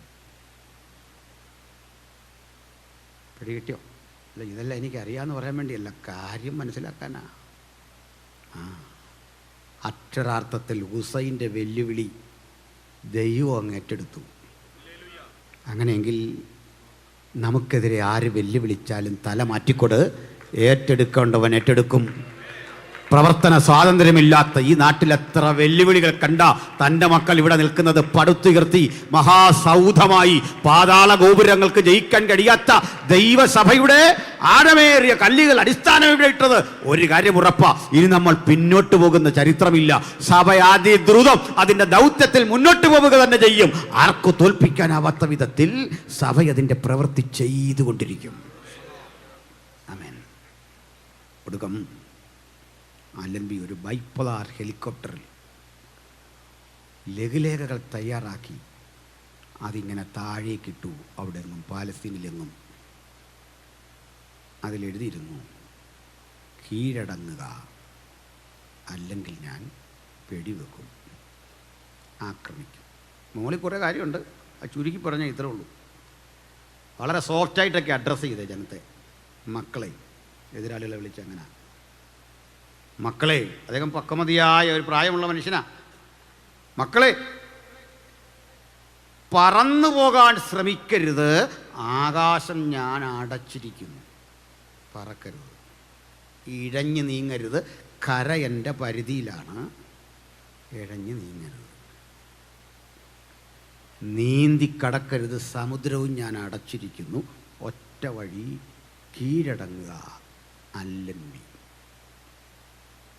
ഇതിൽ ഇവർക്ക് വായിച്ചിട്ട് മനസ്സിലായത് കീഴടങ്ങുക, അല്ലൻബി എന്ന് മാത്രമാണ്. അതിലവരതിന് കണ്ടെത്തിയ അർത്ഥം ഇങ്ങനെയാണ്. അല്ലൻബി എന്ന് പറഞ്ഞാൽ അല്ലാഹ് എഗെയിൻസ്റ്റ് യു, അല്ലാഹ് എതിരാണ്. എൻ്റെ വിദ്യാഭ്യാസം ഇല്ലുള്ള ഗതികേട് ആലോചിച്ചു. കീഴടങ്ങുക, അല്ലെങ്കിൽ വെടിവെക്കും. അവർ വെള്ളക്കൊടി ഉയർത്തി കീഴടങ്ങി.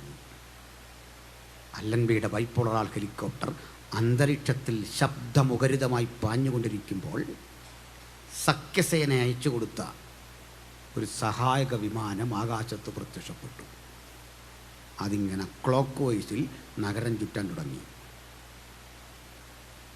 റഷ്യയുടെ സഹായക വിമാനം മറുതലക്കൽ നിന്ന് വന്നു, അത് ആൻറ്റി ക്ലോക്ക് വൈസിൽ ചുറ്റാൻ തുടങ്ങി. സൈനികരുടെ ആ വിന്യാസം അറിയാമല്ലോ. എങ്ങും ശബ്ദമുഖരിത അന്തരീക്ഷം, ആറാബ്സ് ഭയന്നു. ഇതല്ല അത്ഭുതം. കാലങ്ങൾക്കപ്പുറത്ത് പ്രവാചകൻ എഴുതി വെച്ചു, അന്നാളിൽ പക്ഷി ചുറ്റിപ്പറന്ന് കാക്കും പോലെ ഞാൻ യെരൂശലേമിനെ കാത്തുകൊള്ളും.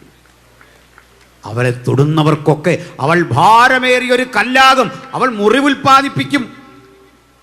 പ്രവചനം നിറവേറിക്കൊണ്ട് ആ യെരൂശലേം അല്ലൻബിയുടെ കയ്യിലെത്തി ബ്രിട്ടനോട് കൂട്ടിച്ചേർത്തു. കാര്യം ഇതാണെങ്കിലും യുദ്ധം തീർന്നിട്ട് ചിരിച്ചു കിട്ടിയില്ല ഇസ്രായേലിന്. കാരണം അറബ് കൺട്രീസും അതുപോലെ റഷ്യയും ഈ നീക്കത്തിനെതിരായി.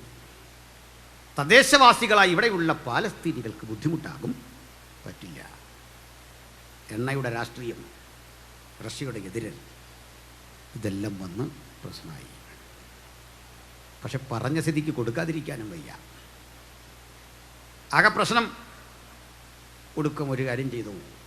ഇന്ന് യോർദാൻ എന്ന് പറയുന്ന നദിയുടെ ഇങ്ങേ തലക്കലുള്ള ഭാഗം മുഴുവൻ ഇസ്രായേൽ മക്കൾക്ക് വരാം, സ്ഥലം വില കൊടുത്തു വാങ്ങാം, അക്കരെ കയറരുത്. പണം കൊടുത്ത് വിലയ്ക്ക് വാങ്ങിക്കൊള്ളണം. അങ്ങനെ പണം കൊടുത്ത് വിലയ്ക്ക് വാങ്ങും.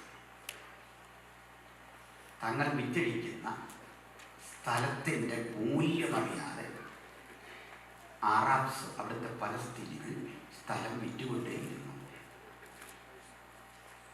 അങ്ങനെയെങ്കിൽ ഒരു കാര്യം മനസ്സിലാക്കൂ, ഇക്കരെയുള്ള ഭാഗമുണ്ടല്ലോ, പശ്ചിമ ഭാഗം, നമ്മൾ വെസ്റ്റ് ബാങ്ക് എന്നൊക്കെ പറയുന്ന ഭാഗം ഉൾപ്പെടെയുള്ള ഭൂപ്രദേശം മാറ്റിയിട്ടു.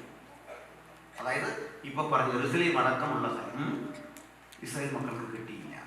അവർക്ക് അവിടെ നിന്ന് താമസിക്കാം. അക്കരെ യെരൂശലേമിൽ കയറാൻ പറ്റില്ല. വില കൊടുത്ത് അവർ സ്ഥലം വാങ്ങി. ഒടുക്കം ഇതും കണ്ട് അംഗസംഖ്യ കൂടുന്ന കണ്ട് നാട്ടുകാർ പക്ഷമായി. ഇനി ജൂതന് സ്ഥലം കൊടുക്കാൻ പാടില്ല. ഞങ്ങളേതാ ഞെരുക്കുന്നു, ശ്വാസം മുട്ടിക്കുന്നു. ഒരു ഫോർമുല കൂടി ഞങ്ങൾ വെച്ചു. സാർ ആദർ ബാൽഫർ, അദ്ദേഹമാണ് ഈ സ്ഥലം കൊടുക്കുന്നത്. ബാൽഫർ വിളംബരം എന്ന് പറയും. സ്ഥലം കൊടുത്തു. അക്കരെ കിടക്കുന്ന സ്ഥലങ്ങൾ ഇന്ന് നമ്മൾ യോർദാൻ വിളിക്കുന്ന രാജ്യം, അത് മുഴുവൻ പാലസ്തീനിൽ തിരിക്കട്ടെ. നിങ്ങളക്കരെ അവർക്ക് മനസ്സായതാണ്.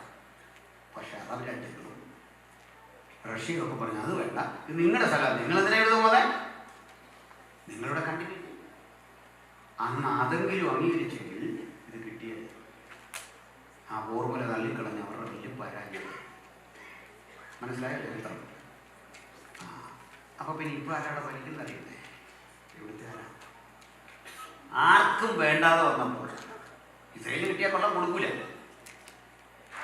ഇവിടുത്തെ പ്രധാനപ്പെട്ട മസ്ജിദിൽ ബാങ്ക് വിളിക്കുന്ന ഒരു കുടുംബത്തെ അറബികൾ വിളിച്ച് ഫ്രീ ആയിട്ട് കൊടുത്ത സ്ഥലമാണ് യോർദാൻ. ചോദിക്കാതെ കിട്ടിയ ഒരു രാജ്യം.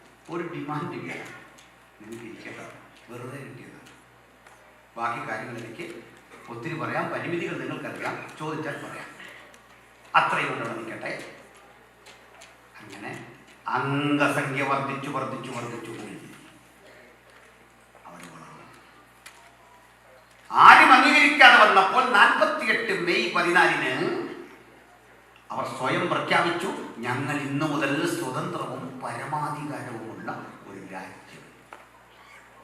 അമേരിക്ക അംഗീകരിച്ചു, UK അംഗീകരിച്ചു, ഇന്ത്യ അംഗീകരിച്ചു, മറ്റു പല രാജ്യങ്ങളും അംഗീകരിച്ചില്ല. ഇതൊക്കെ എന്തിനാ പറഞ്ഞിരുന്നേ? പിന്നീടുള്ള യുദ്ധവും അനന്തര കാര്യവുമൊക്കെ പറയാൻ എനിക്ക് പരിമിതിയുണ്ട്. ആ രാജ്യം തിരിച്ചു വന്നു. ഈ തിരിച്ചു വരവിൽ ഒരു കാഴ്ച നിങ്ങൾക്ക് കാണാം. 6 ദിവസത്തെ യുദ്ധം എന്ന പേരിൽ ചരിത്ര പ്രസിദ്ധമായ യുദ്ധം നടന്നു. ആ യുദ്ധത്തിൽ ഈ വെസ്റ്റ് ബാങ്കും അവർ പിടിച്ചു. വെസ്റ്റ് ബാങ്ക് മുഴുവൻ അവർ പക്കലാക്കി. എന്ന് വെച്ചാൽ പഴയ യെരൂശലേം എന്ന് പറഞ്ഞ് ഞാൻ ആദ്യം പറഞ്ഞ ഇടം മുഴുവൻ യൂതരുടെ കയ്യിലായി. ഓരോ യുദ്ധം കഴിയുന്തോറും ഈ ഭൂമി എക്സ്റ്റെൻഡ് ചെയ്ത് അവർ പിടിച്ചു. ഇപ്പോഴും നടക്കുക. ഒടുവിൽ ഇവിടെ തിരിച്ചടിക്കാൻ ശ്രമിച്ച അറബികൾ, പലസ്തീനികൾക്ക് ഒരു പരാജയം. പല വഴിക്ക് ആക്രമിച്ച വഴിക്ക് ഒരിക്കലും തുറക്കാതെ കിടക്കുന്ന യെരൂശലേമിന്റെ കിഴക്കേ വാതിൽ പരിസരത്ത് അവർ ക്യാമ്പ് ചെയ്തു. അവിടേക്ക് ആയുധം വിന്യസിക്കാൻ തുടങ്ങുമ്പോൾ അതിന് തയ്യാറെടുത്ത പടയാളികൾ പലരും മോഹാലസ്യപ്പെട്ടു വീണു. യുദ്ധം തുടരാനാവാതെ നിർത്തി സന്ധി സംഭാഷണങ്ങൾക്കൊടുവിൽ യുദ്ധം അവസാനിപ്പിച്ചു. സന്ധിയെല്ലാം കഴിഞ്ഞ് യുദ്ധത്തിൽ ഇടപെട്ട പാലസ്തീനികൾ പരസ്പരം ചോദിച്ചു, ഈ ദേവാലയം ഇരുന്ന സ്ഥലം ഇപ്പം നമ്മുടെ കയ്യിലാണ്, അവിടെ പള്ളികളുണ്ട്, പക്ഷെ എന്തുകൊണ്ട് അതിൻ്റെ കിഴക്കേ വാതിൽ നമുക്ക് ആക്രമിച്ച് പൊളിക്കാനാവുന്നില്ല? ചോദ്യം ശക്തിപ്പെട്ടപ്പോൾ ഉത്തരം യഹൂദ അറബിമാർ പറഞ്ഞു. വായിക്കാം ഒരു വേദഭാഗം. യെശയ്ക്കൽ പ്രവചനം 44-ാം അധ്യായം 1 മുതൽ വായിക്കണം. എന്തുകൊണ്ട് യെരൂശലേമിന്റെ കിഴക്കേ വാതിൽ അടഞ്ഞു കിടക്കും? വായിക്കാം. 44-ന്റെ 1 മുതൽ.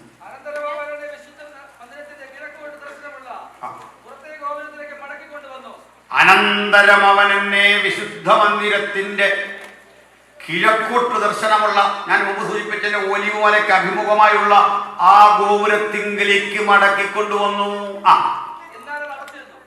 എന്നാൽ അത് അടച്ചിരുന്നു. അന്നടച്ചതാ, പണ്ടേ അടച്ചതാ. എത്ര കാലഘട്ടം കഴിഞ്ഞു, ഇന്നും തുറന്നിട്ടില്ല. അവിടെ ഈ സ്തെഫാനോസ് പ്രസംഗിച്ചൊക്കെ അവിടെ നിന്നാ. എന്റെ കാര്യമൊക്കെ ഞാൻ പിന്നീട് പറയാം. അത് അടച്ചിരുന്നു. പിന്നെ അപ്പോൾ യഹോവ എന്നോട് അരുളി ചെയ്തത്, മനുഷ്യപുത്ര, ഈ ഗോപുരം തുറക്കാതെ അടച്ചിരിക്കണം. ആരും അതിൽ കൂടി കടക്കരുത്. എന്താണ് കാരണം? ഒറ്റ കാര്യം, ഇസ്രായേലിന്റെ ദൈവമായ യഹോവ അതിൽ കൂടി അകത്ത് കടന്നിരിക്കുന്നുണ്ട്. അത് അടച്ചിരിക്കണം. ഇതിൽ കൂടി അകത്ത് കടന്നത് കൊണ്ട് അടച്ചിരിക്കണമെന്ന വാതിൽ ഞാൻ പ്രസംഗിക്കുന്ന പകലും അടഞ്ഞവിടെ കിടക്കുകയാണ്, തുറന്നിട്ടില്ല. തൊട്ടടുത്തൊരു മോസ്ക്, അപ്പുറത്ത് മാറിയൊരു മോസ്ക്. എത്ര യുദ്ധായുധം മനുഷ്യൻ കണ്ടുപിടിച്ചു. 2-3 മിനിറ്റുകൾ കൊണ്ട് പൊളിച്ച് തകർക്കാൻ പാകത്തിന് എത്രയെത്ര ആയുധങ്ങൾ, എത്രയെത്ര ഉപകരണങ്ങൾ ലോകം കണ്ടുപിടിച്ചു. തൊടാൻ പറ്റുന്നില്ല. 1919 അത് പൊളിക്കാൻ ശ്രമിച്ചതാ. ഞാൻ അതിലേക്കൊന്നും പോയില്ല. ഇടിച്ച് നിരത്താനാവാത്ത ഈ വാതിൽ ആര് തുറക്കും? ഈ ചോദ്യത്തിന് യഹൂദ റബിമാർ ഉത്തരം പറഞ്ഞു, ആർക്കും ഇത് തുറക്കാനാവില്ല. സീൽ ചെയ്ത ഗോപുരം ഇത് ഒരു ദിവസം പക്ഷേ തുറക്കും. ഈ വാതിൽ ഒരു ദിവസം തുറക്കും. എന്നാണെന്ന് അറിയണ്ടേ? പണ്ട് ഇതിനകത്ത് വ്യാപരിച്ച ദൈവ തേജസ്, ആ തേജസ്സോടെ ഞങ്ങളുടെ മശിഹ ഒരു ദിവസം ഇതുവഴി വരും. അവന്റെ മുമ്പിൽ മാത്രമേ ഈ കഥക് തുറക്കൂ, മറ്റാർക്കും തുറക്കാൻ കഴിയുകയില്ല. അവനെ പൂരിപ്പിച്ച വാചകം നമുക്ക് ഇങ്ങനെ പറയാം: ആരും അടയ്ക്കാതെ വണ്ണം തുറക്കുന്നവൻ, ആരും തുറക്കാതെ വണ്ണം അടയ്ക്കുന്നവൻ, അജയ്യനായവൻ, സർവശക്തനായവൻ, അവന് മുമ്പിൽ മാത്രം തുറക്കുന്ന വാതിലാണെങ്കിൽ ഒന്ന് മനസ്സിലാക്കൂ, അവന്റെ മുമ്പിൽ ഒരു വാതിലും അടയപ്പെടുകയില്ല. അവന്റെ വലങ്കരത്തില നമ്മൾ പിടിച്ചിരിക്കുന്നത്, നമ്മുടെ വലങ്കരത്തില അവൻ പിടിച്ചിരിക്കുന്നത്. സ്വസ്ഥമേറിയ ആ പാരസ്പര്യമ ക്രിസ്തീയ ജീവിതത്തിന്റെ കരുത്ത്, ധൈര്യം. അതാണെങ്കിൽ ഈ ശക്തി ഒരിക്കലും ഇതിനടുത്ത് നിന്ന് പ്രസംഗിച്ച് സ്തെഫാനോസ് വെളിപ്പെടുത്തിയത് അവിടെ നിന്ന് പ്രസംഗിച്ചപ്പോഴാ ഇതാ സ്വർഗം തുറന്നിരിക്കുന്നതും ദൈവപുത്രൻ പിതാവിന്റെ മഹിമയുടെ വലത്ത് ഭാഗത്തിരിക്കുന്നതും ഞാൻ കാണുന്നു. തുറക്കപ്പെട്ട സ്വർഗം കർത്തൃത്വത്തിന് അവിടെ വെച്ച് കണ്ടെങ്കിൽ മഹിമയുടെ വലത്ത് ഭാഗത്ത് നിന്ന് അവിടുന്ന് ഒരു ദിവസം ഇറങ്ങും. ഇടയ്ക്കുള്ളതൊക്കെ വിട്ട് ഞാൻ ഉപസംഹരിക്കാൻ സമയമായി. ആ വരുന്ന വഴിയാത്രയിൽ കർത്താവ് തിരുസഭയെ കൊണ്ടാണ്, ഞാനൊന്ന് ഗുരുരാഗമനെ കൊണ്ട് നമ്മളൊരു കൂടുണ്ട്. നാമമായി കർത്താവ് ഭൂമിയിൽ പ്രത്യക്ഷപ്പെടുന്ന സ്ഥലത്തിന്റെ പേര് പറയൂ ഒലിവുമല. ആ ആ ഒലിവുമല രണ്ടായി പിളരുമെന്ന് ഒരു താഴ്വര സംജാതമാകും. ഇപ്പോൾ ചെല്ലുന്നവർക്ക് കാണാം എക്സ്ട്രാ എലോൺ എന്ന് പറഞ്ഞൊരു താഴ്വര, ബെൻ ഹിന്നോം താഴ്വര എന്നൊക്കെ പറയും. 1000 ഫുട്ബോൾ ഗ്രൗണ്ട് കൂടുന്ന വലിപ്പോട്ട് അങ്ങനെ കിടക്കുക. ലോകത്തിലെ ഏറ്റവും വലിയ അഭിമുഖ യുദ്ധക്കളം. ആ യുദ്ധക്കളത്തിൽ കർത്താവ് തൻ്റെ വായിലെ ശ്വാസത്താൽ എതിർക്രിസ്തു എന്ന ദുഷ്ട ഭരണാധികാരിയെ ഉമിഴ്ന്നു കളയും. അവനോടൊപ്പം രക്ഷിതഗണങ്ങളിൽ അവിടുത്തെ തിരുസഭ കൂടെയുണ്ട്.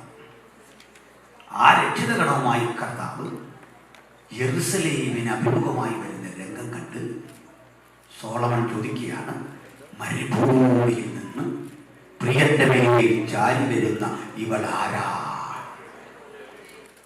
യേശുവിന്റെ തിരുസഭയെ കണ്ട് മനസ്സിലാകാത്ത ജ്ഞാനിയായ സോളമൻ ചോദിക്കുക, ഇതാരാ? സകല ഗോത്രത്തിൽ നിന്നും ഭാഷയിൽ നിന്നും ജാതിയിൽ നിന്നും ദൈവത്തിനായി വിലയ്ക്ക് വാങ്ങപ്പെട്ട തിരുസഭ. ആദ്യം ഓർമ്മപ്പെടുത്തിയപോലെ ആ വിലയ്ക്ക് വാങ്ങാൻ ഉപയോഗിച്ച ദ്രവ്യം അവിടുത്തെ വിലപിടിപ്പുള്ള രക്തം. ജീവവൃക്ഷത്തിന്റെ ഫലമല്ല, മറഞ്ഞിരിക്കുന്ന മണ്ണയല്ല, 12 വിധ രത്നങ്ങളാൽ അലങ്കരിക്കപ്പെട്ട മനോഹര നഗരമല്ല, അതൊന്നും അല്ലെന്നേ സ്വർഗത്തിന്റെ പ്രസക്തി. മറിച്ച് യേശു അവിടെ ഉണ്ടെന്നുള്ളതാണ്. ഹല്ലേലൂയ. കർത്താവ് ഉള്ളതാ സ്വർഗത്തിന്റെ വില. സ്വർഗത്തെ സ്വർഗമാക്കുന്നത് ക്രിസ്തു സാന്നിധ്യമാണെങ്കിൽ, ആ സാന്നിധ്യം നമ്മുടെ ഈ മധ്യത്തിൽ ഉണ്ടെങ്കിൽ, സ്വർഗമേ എന്ന് നമ്മൾ വിളിക്കുമ്പോൾ, ദൈവമേ എന്ന് വിളിക്കുമ്പോൾ, ആ സ്വർഗീയ ചൈതന്യത്തിന്റെ ഒരളവ നമുക്ക് ലഭിക്കും. ഈ ശക്തി ഒരിക്കൽ ഇതിനടുത്ത് നിന്ന് പ്രസംഗിച്ച് സ്തെഫാനോസ് വെളിപ്പെടുത്തിയത് അവിടെ നിന്ന് പ്രസംഗിച്ചപ്പോഴാണ്. ഇതാ സ്വർഗം തുറന്നിരിക്കുന്നതും ദൈവപുത്രൻ പിതാവിൻ്റെ മഹിമയുടെ വലത്ത് ഭാഗത്തിരിക്കുന്നതും ഞാൻ കാണുന്നു. തുറക്കപ്പെട്ട സ്വർഗം കർത്തൃത്വൻ അവിടെ വെച്ച് കണ്ടെങ്കിൽ മഹിമയുടെ വലത്ത് ഭാഗത്ത് നിന്ന് അവിടുന്ന് ഒരു ദിവസം ഇറങ്ങും. നാമുമായി കർത്താവ് ഭൂമിയിൽ പ്രത്യക്ഷപ്പെടുന്ന സ്ഥലത്തിനൊരു പേര് പറയൂ, ഒലിവുമല. ആ ഒലിവുമല രണ്ടായി പിളരുമെന്ന് ഒരു താഴ്വര സംജാതമാകും. ഇപ്പോൾ ചെല്ലുന്നവർക്ക് കാണാം എക്സ്ട്രാ എലോൺ എന്ന് പറഞ്ഞൊരു താഴ്വര, ബെൻ ഹിന്നോം താഴ്വര എന്നൊക്കെ പറയും. 1000 ഫുട്ബോൾ ഗ്രൗണ്ട് കൂടുന്ന വലിപ്പമുണ്ട്, അങ്ങനെ കിടക്കുകയാണ്. ലോകത്തിലെ ഏറ്റവും വലിയ അഭിമുഖ യുദ്ധക്കളം. ആ യുദ്ധക്കളത്തിൽ കർത്താവ് തൻ്റെ വായിലെ ശ്വാസത്താൽ എതിർക്രിസ്തു എന്ന ദുഷ്ട ഭരണാധികാരിയെ ഉമിഴ്ന്നു കളയും. അവനോടൊപ്പം രക്ഷിതഗണങ്ങളിൽ അവിടുത്തെ തിരുസഭ കൂടെയുണ്ട്. ആ രക്ഷിതഗണവുമായി കർത്താവ് യെരുസലേമിന് അഭിമുഖമായി വരുന്ന രംഗം കണ്ട് സോളമൻ ചോദിക്കുകയാണ്, മരുഭൂമിയിൽ നിന്ന് പ്രിയന്റെ മേൽ ചാരി വരുന്ന ഇവൾ ആരാണ്? യേശുവിൻ്റെ തിരുസഭയെ കണ്ട് മനസ്സിലാകാത്ത ജ്ഞാനിയായ സോളമൻ ചോദിക്കുക, ഇതാരാ? സകല ഗോത്രത്തിൽ നിന്നും ഭാഷയിൽ നിന്നും ജാതിയിൽ നിന്നും ദൈവത്തിനായി വിലയ്ക്ക് വാങ്ങപ്പെട്ട തിരുസഭ. ആദ്യം ഓർമ്മപ്പെടുത്തിയ പോലെ ആ വിലയ്ക്ക് വാങ്ങാൻ ഉപയോഗിച്ച ദ്രവ്യം അവിടുത്തെ വിലപിടിപ്പുള്ള രക്തം. ഹല്ലേലൂയ. അവിടെ ഒന്ന് കാര്യമായെന്ന് പറഞ്ഞോട്ടെ, ക്ഷമിക്കണേ. നമ്മൾ ഭൂമിയിൽ ഒത്തിരി പാട്ടുകൾ പാടും. കാസ് പറഞ്ഞ പോലെ സൗരന്മാരൊക്കെ നല്ല പാട്ടാണ്. ഇപ്പോൾ പലപ്പോഴും ഈ ഗദ്യം പാട്ട് പോലെ അങ്ങ് ആക്കുക. മ്യൂസിക്കെല്ലാം ഇട്ടിട്ട് വർത്തമാനം പറഞ്ഞാൽ അത് പാട്ട് പോലെ ആകും. ഒരു പാട്ടെടുത്ത കാലത്ത് കേട്ടില്ലേ, എന്താ ഇപ്പം ചെയ്യുക? നീ ഒന്നും ചെയ്യണ്ട.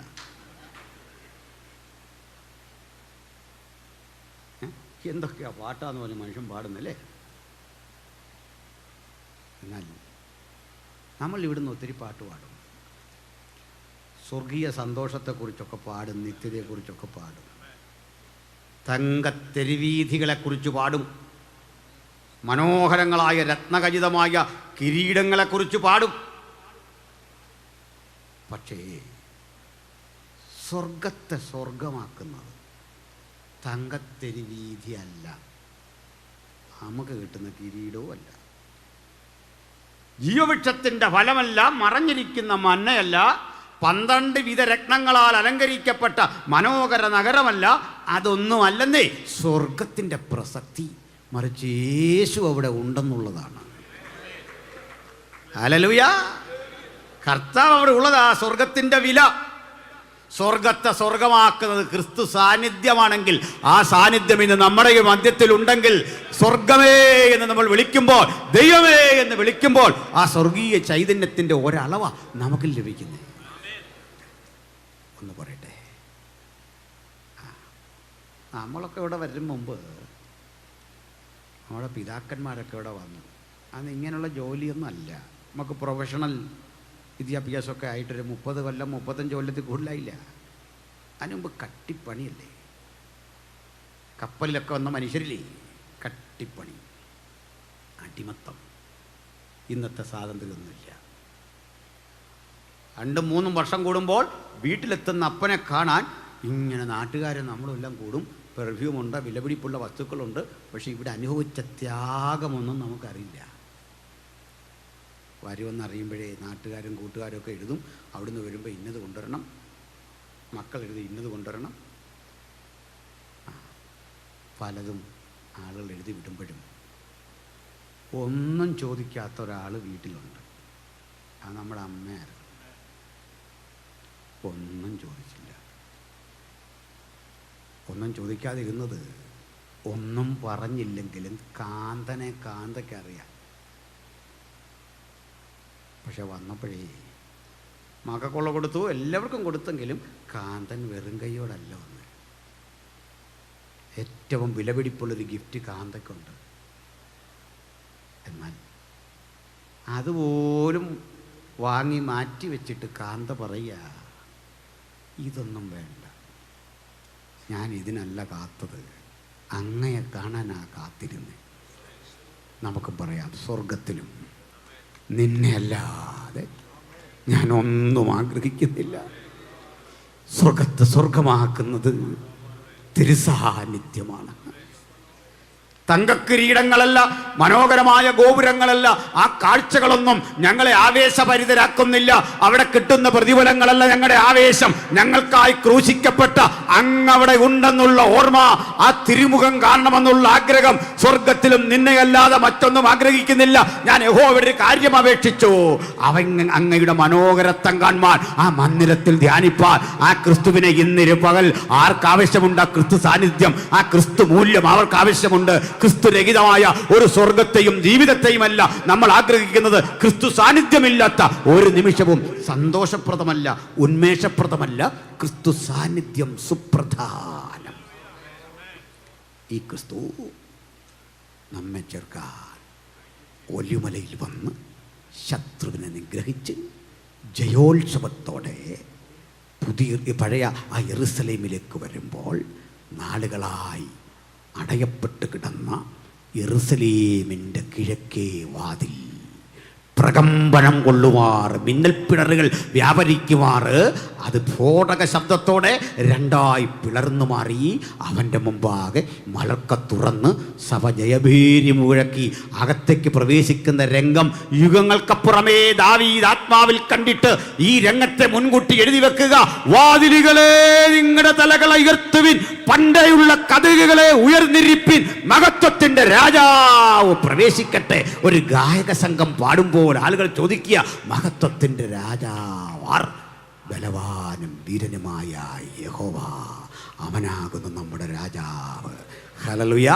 അന്നവർ കുത്തിയവങ്കിലേക്ക് നോക്കും, അവർ അവനെ തിരിച്ചറിയും. യെരുസലേമേ, യെരുസലേമേ, പ്രവാചകന്മാരെ കൊല്ലുകയും നിന്റെ അടുക്കൽ അകച്ചിരിക്കുന്നവരെ കല്ലെറിയും ചെയ്യുന്നവളെ, കോഴി തന്റെ മക്കളെ ചിറകടിയിൽ കാത്തു സൂക്ഷിക്കും പോലെ നിന്നെ ചേർത്തുകൊള്ളുവാൻ എനിക്ക് എത്ര വട്ടം മനസ്സായിരുന്നോ, നിനക്കോ മനസ്സായില്ല. ഞാനിതാ വിട്ടുപിരിയുന്നു, ഒരു ദിവസം ഞാൻ തിരികെ വരും.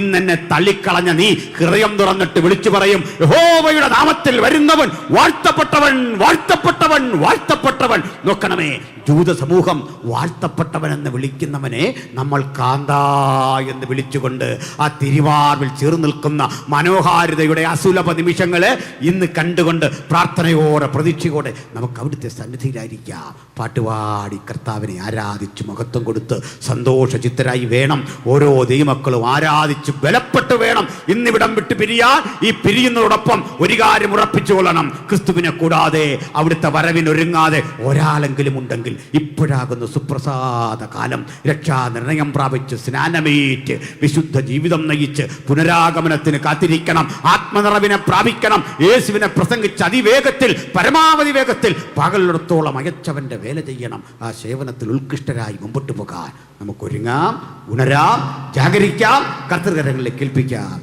കർത്താവി വചനങ്ങളാൽ സമൃദ്ധമായി നമ്മെ അനുഗ്രഹിക്കുമാറാകട്ടെ. ആമേൻ.